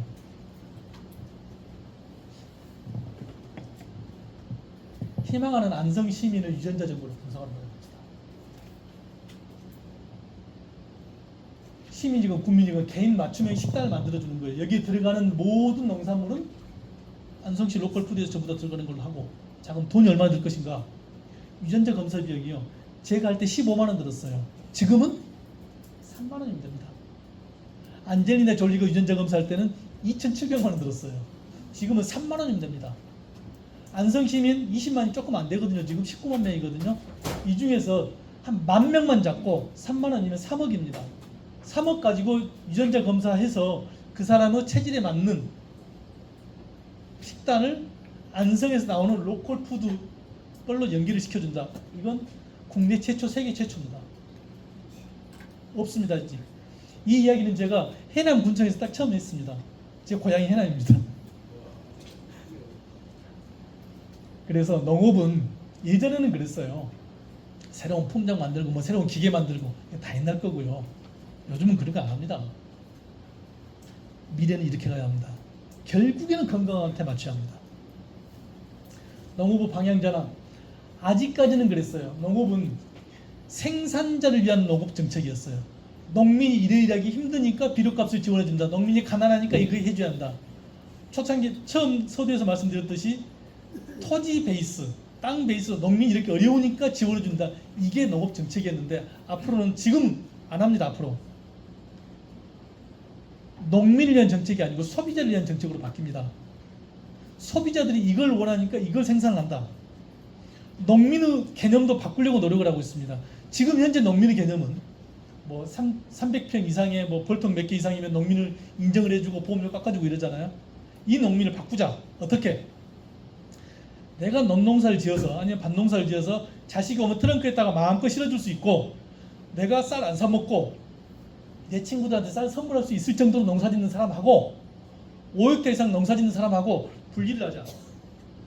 그래서 이 사람들을 지원해준 정책하고 이 사람들을 지원해준 정책을 달리하고 기존에 농사 짓던 분들 80 넘어가면은 다른 사회적 보장을 해주자. 그래서 농업에서 은퇴를 할 수 있게 만들어주자. 이게 이번 정부에서 말하고 있는 겁니다. 현재는 소비자를 위한 정책으로 많이 넘어갔고요. 미래는 어떻게 될 거냐? 소비자가 원하는 것만 생산하자. 왜? 쌀 같은 거 많이 생산해가지고 쌀값 떨어지게 하지 말고 직거래해서 소비자가 원하는 유전자라는 게요. 엄마한테 절반, 아빠한테 절반 받기 때문에 가게는 유전자가 비슷하게 되어 있습니다. 가게는 그래서 그 가게에 맞는 원하는 농산물을 제공해 줄 수 있도록 하자. 그래서 앞으로 농업 방향은 이렇게 갈 겁니다. 결국에는 건강하고 문화 쪽으로 흘러갈 수밖에 없습니다. 조금 조심스럽긴 한데요. 이게 이재명 대통령 후보자의 공약입니다. 자, 그리고 이 공약을 한데 모아놓은 게 이겁니다. 이재명 대통령 후보자의 주요 농정 공약입니다. 특히 이번 정부에서 이걸 좀 자세히 봐주십시오. 에너지. 아직까지 에너지는, 농업은 에너지 소비 산업이었어요. 트랙터 움직이는 것도 에너지잖아요. 근데 이번 정부에서는 태양광을 쓰겠다며요. 아리백을 하겠다며요.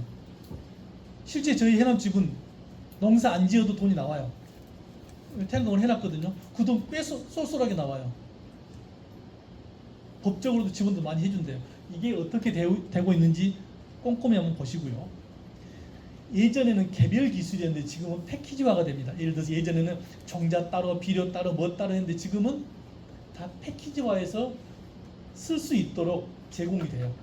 특히나 플랫폼이라는 것은 디지털 농업이에요. 디지털 농업 베이스가 어떻게 되어 있는지를 꼭 확인하십시오. 세 번째, 재해 및 퇴직 이후 국가 책임제.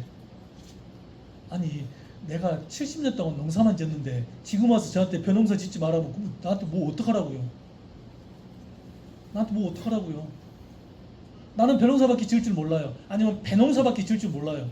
어떡하라고요? 이걸 사회에서 아니면 국가에서 우리 6.25 때 나라 지키기 위해서 싸우다가 다치신 분들 상해용사를 해가지고 국가가 책임져 주잖아요. 우리 농업이 든든하게 받침이 되어줬기 때문에 농민이 밖에 나가서 산업 역군이 될 수 있었잖아요.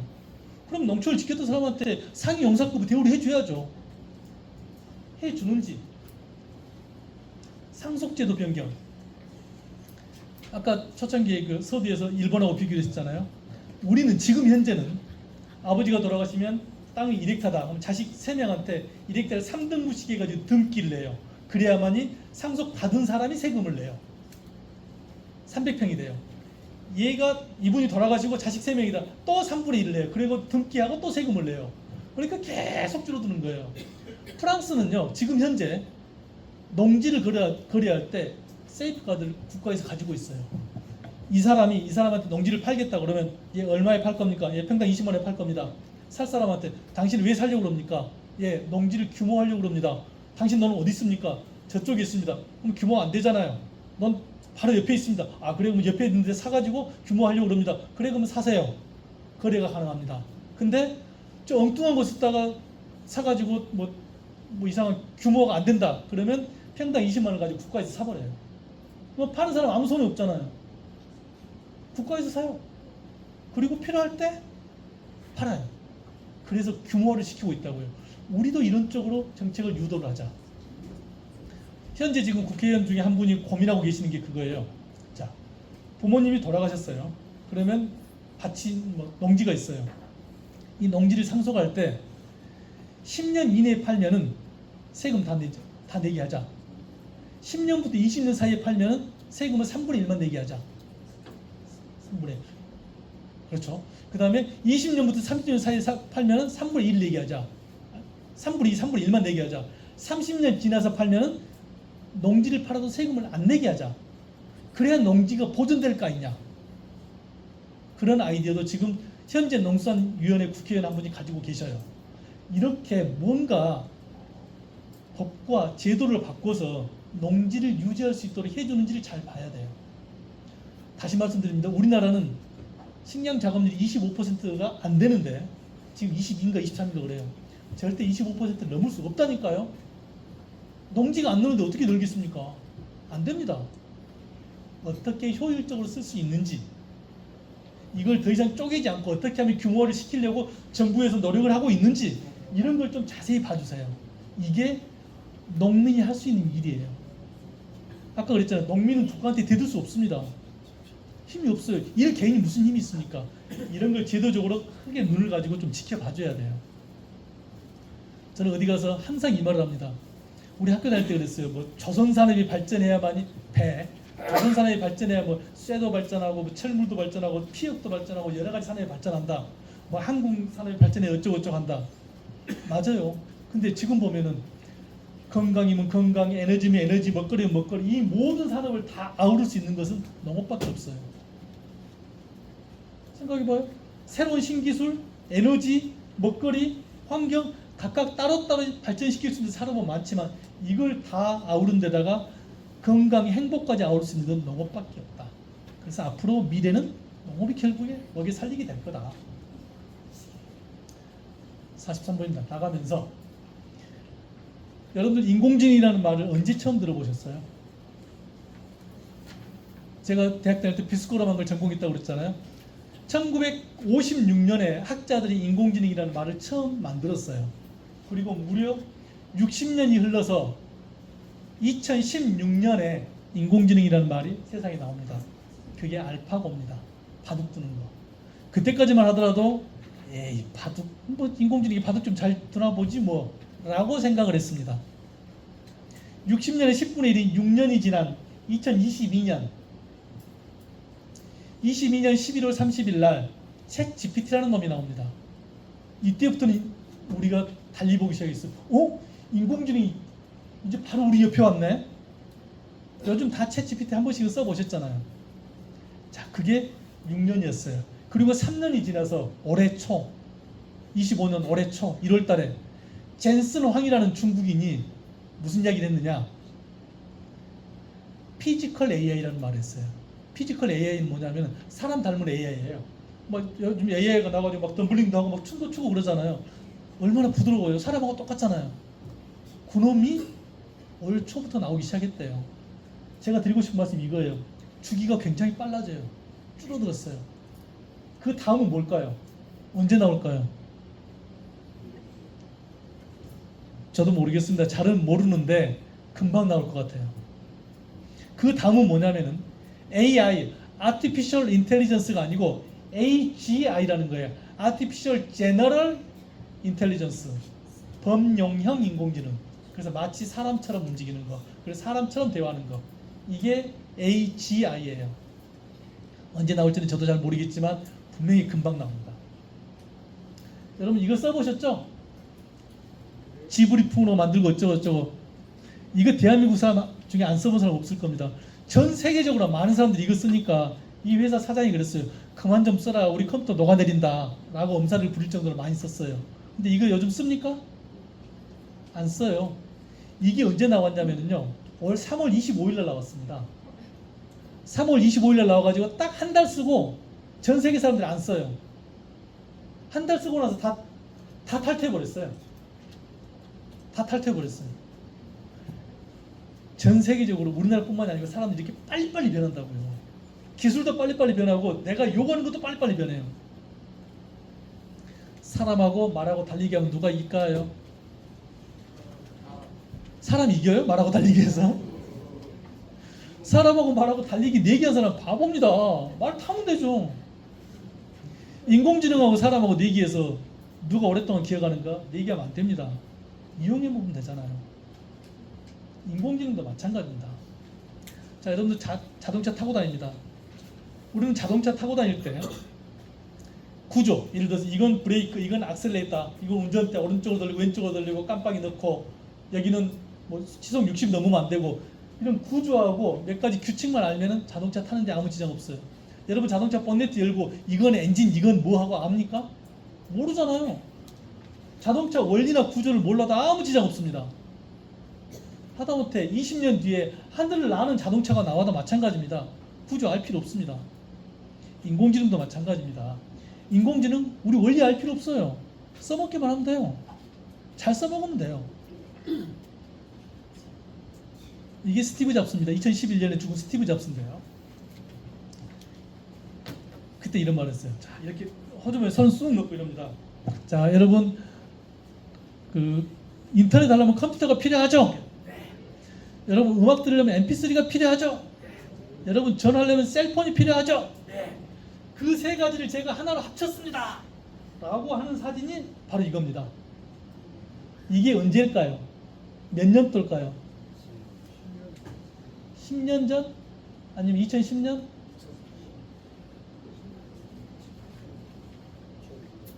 2007년 1월 9일입니다. 그러니까 지금으로부터 17년 전에 스마트폰이 처음 나왔는데 17년 만에 이 지구상에 있는 80억 거의 모든 사람들이 스마트폰을 가지고 다니고 앉으나서나 오로지 1m 이내에 두고 살잖아요.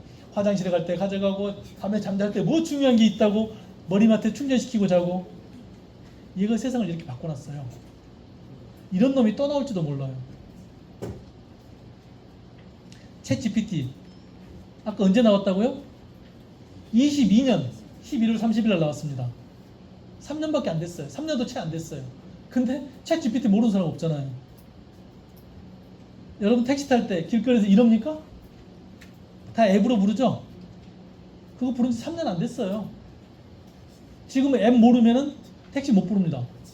자, 이건요. 고속도로에서 키오스크. 이건 모르면 정신 못 드십니다. 얘는 과학자들이 바꾸는 게 아닙니다. 기술자들이 바꾸는 것도 아니고요. 우리 눈에 안 보이는 코로나가 바꾸는 겁니다. 이 기술 어렵다고 안 따라갈 겁니까? 그러면 정신 못 드셔요. 따라가야 돼요. 공부 안 하면 안 됩니다. 제가 드리고 싶은 말씀이 이거예요. 진짜 절실하게 공부해야 돼요. 얘들은 이렇게 열심히 공부하는데 우리는 이것만 보고 다니면 되겠습니까?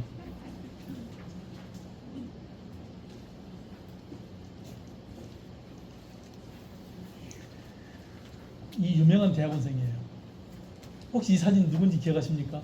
한 5년 전에 전 세계를 떠들썩하게 했던 대학원생입니다. KT 보우먼이라는 여자 대학원생이에요. 블랙홀이 뭐죠? 블랙홀. 이게 블랙홀 사진이래요. 블랙홀은 인력이 너무너무 세가지고 빛을 알갱이 맞아 다 끌어들여 버려요. 그래서 어두워요. 블랙홀은 사진을 찍을 수 없습니다. 사진이 빛을 반사니까요. 근데 이 블랙홀로 넘어가는 이 지평선 넘어가는 순간은 사진을 찍을 수는 있겠대요. 과학자들이 분석을 해보니까. 다만 그러려면은 지구만한 만원경이 있어야 한대요. 아니, 우리가 지구에 사는데 어떻게 지구만한 만원경을 만들어요? 그래서 다 포기했어요. 근데 이 대학원생이 아이디어를 냅니다. 무슨 아이디어를 냈을까요?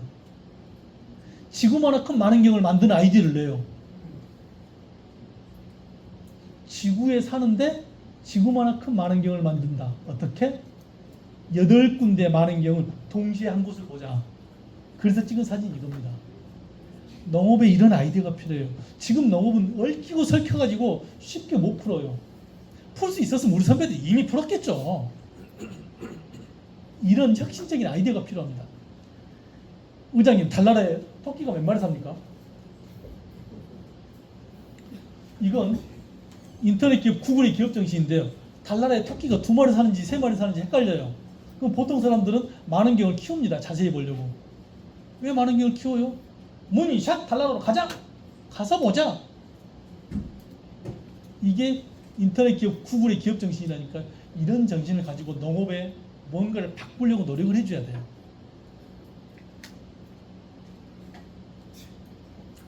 실제 여기도 온누리 약국이 있는지 모르겠습니다. 온누리 약국에는요, 그 전국에 가맹점이거든요. 한 2,000개가 넘어요. 온누리 약국에 딱 가맹점에 가입하는 순간 매출이 20%가 는대요.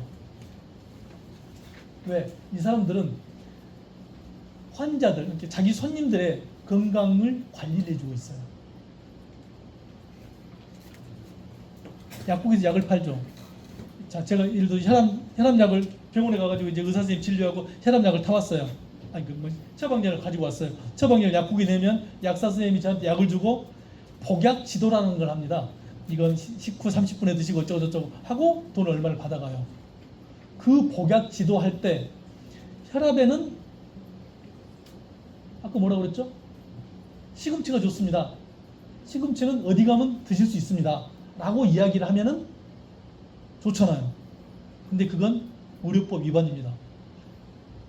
진료 행위래요. 그래서 지금 현재는 안 되는데 앞으로는 될 거예요. 이걸 연결을 시켜놓으면은 예를 들어서 제가 혈압 있으면 혈압약 받고 시금치를 사야 한다. 시금치를 여기서 사면 되잖아요. 그럼 약국에서는 하나 더 팔아서 좋고 농민은 매장이 하나 더 늘어서 좋고 이런 식으로 바꿔나가자고요. 제도권은 쉽게 안 바뀝니다. 국회의원, 죄송합니다만 여기 의원님들 계십니다만 국회의원들 우리가 움직일 수 있을 것 같아요? 쉽지 않습니다. 그분들 우리가 못 움직입니다. 옆에서 제도를 바꿀 수 있게 만들어줘야 돼요. 실제 이런 게 슬슬 일어나고 있습니다. 마지막입니다. 특이점. 인간의 지능 발전보다 기계가 확 발전하는 걸 특이점이라고 그러는데 이 특이점이 언제 오는가 아무도 모릅니다. 근데 저는 그렇게 봐요. 특이점은 기술이 확 발전하는 그런 시기가 아닙니다. 인간은 날고 싶어 했어요. 새처럼 날고 싶어 했어요. 근데 레오나르도 다빈치가 날개 비슷한 거 만들어가지고 막 pompo질을 하면 이게 빨리 움직이는 거 이걸 만들었어요. 그래 봐야 1분 못 납니다. 근데 1903년에 라이트 형제가 이거 말고 양력으로 한번 날아보자. 완전히 다른 방식으로 나는 걸 개발을 했어요. 그러면서 많은 사람들을 오랫동안 날 수 있게 만들었어요. 특이점은 바로 이런 거라고 봐요. 이 상태를 완전히 벗어나서 이 상태가 되는 것. 지금 현재 인공지능은 사람 뇌를 못한답니다. 그래서 신경망이라고 그렇잖아요. 이게 아닌 뭔가 다른 게 있을 겁니다. 언제 올지는 저도 모르겠어요. 학자들마다 다 달라요. 이게 분명히 옵니다. 근데 우리가 멍하니 있으면 안 됩니다. 저는 모든 강의의 마지막은 항상 이 슬라이드를 합니다. 인공지능의 등장으로 농사에 대한 경계가 무너지며 장소와 육체 노동에 얽매이지 않는 자유로운 농사꾼 시대가 온다. 인공지능이 접목됐을 때 가장 시너지를 낼 수 있는 산업은 바로 농업이다. 따라서 다음 세대를 이끌 혁신은 생명의 신비를 가장 자주 그리고 가장 가까이서 지켜보는 바로 여러분 같은 농부들이 이끌어갈 것이다. 이 유명한 말을 누가 했을까요? 우리나라 최고 지성이 말씀하셨어요.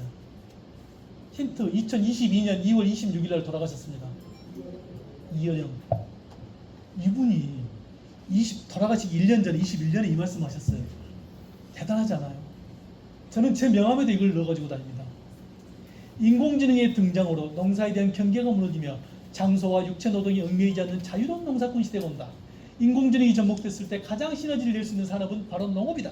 따라서 다음 세대를 이끌 혁신은 생명의 신비를 가장 자주 그리고 가장 가까이서 지켜보는 농부들이 이끌어갈 것이다. 이 말은 정말 우리나라 최고 지성답게 예측을 한 겁니다. 저는 이 말을 믿습니다. 그 한가운데 여러분들이 계시는 거고요. 여기 있는 모든 자료는 제가 직접 만든 겁니다. 마음껏 복사해서 쓰셔도 됩니다. 제가 영화 몇 개 추천해 놨거든요. 이 영화도 한번 좀 봐보십시오. 재밌습니다. 재밌는 영화만 제가 추천을 해놨습니다. 자, 여기까지 말씀드리겠습니다. 고맙습니다. 네, 감사합니다. 지금까지 강의하시느라 고생하신 성재훈 농업기술원장님께 다시 한번 감사의 박수 부탁드립니다. 지루하지는 않으셨죠? 다행히 도는 분 안 계셨습니다. 어쨌든 열심히 공부하시게요. 같이 공부하시게요. 세상이 이렇게 바뀌는데 우리 공부 안 하면 안 되죠. 고맙습니다. 경기도 농업기술원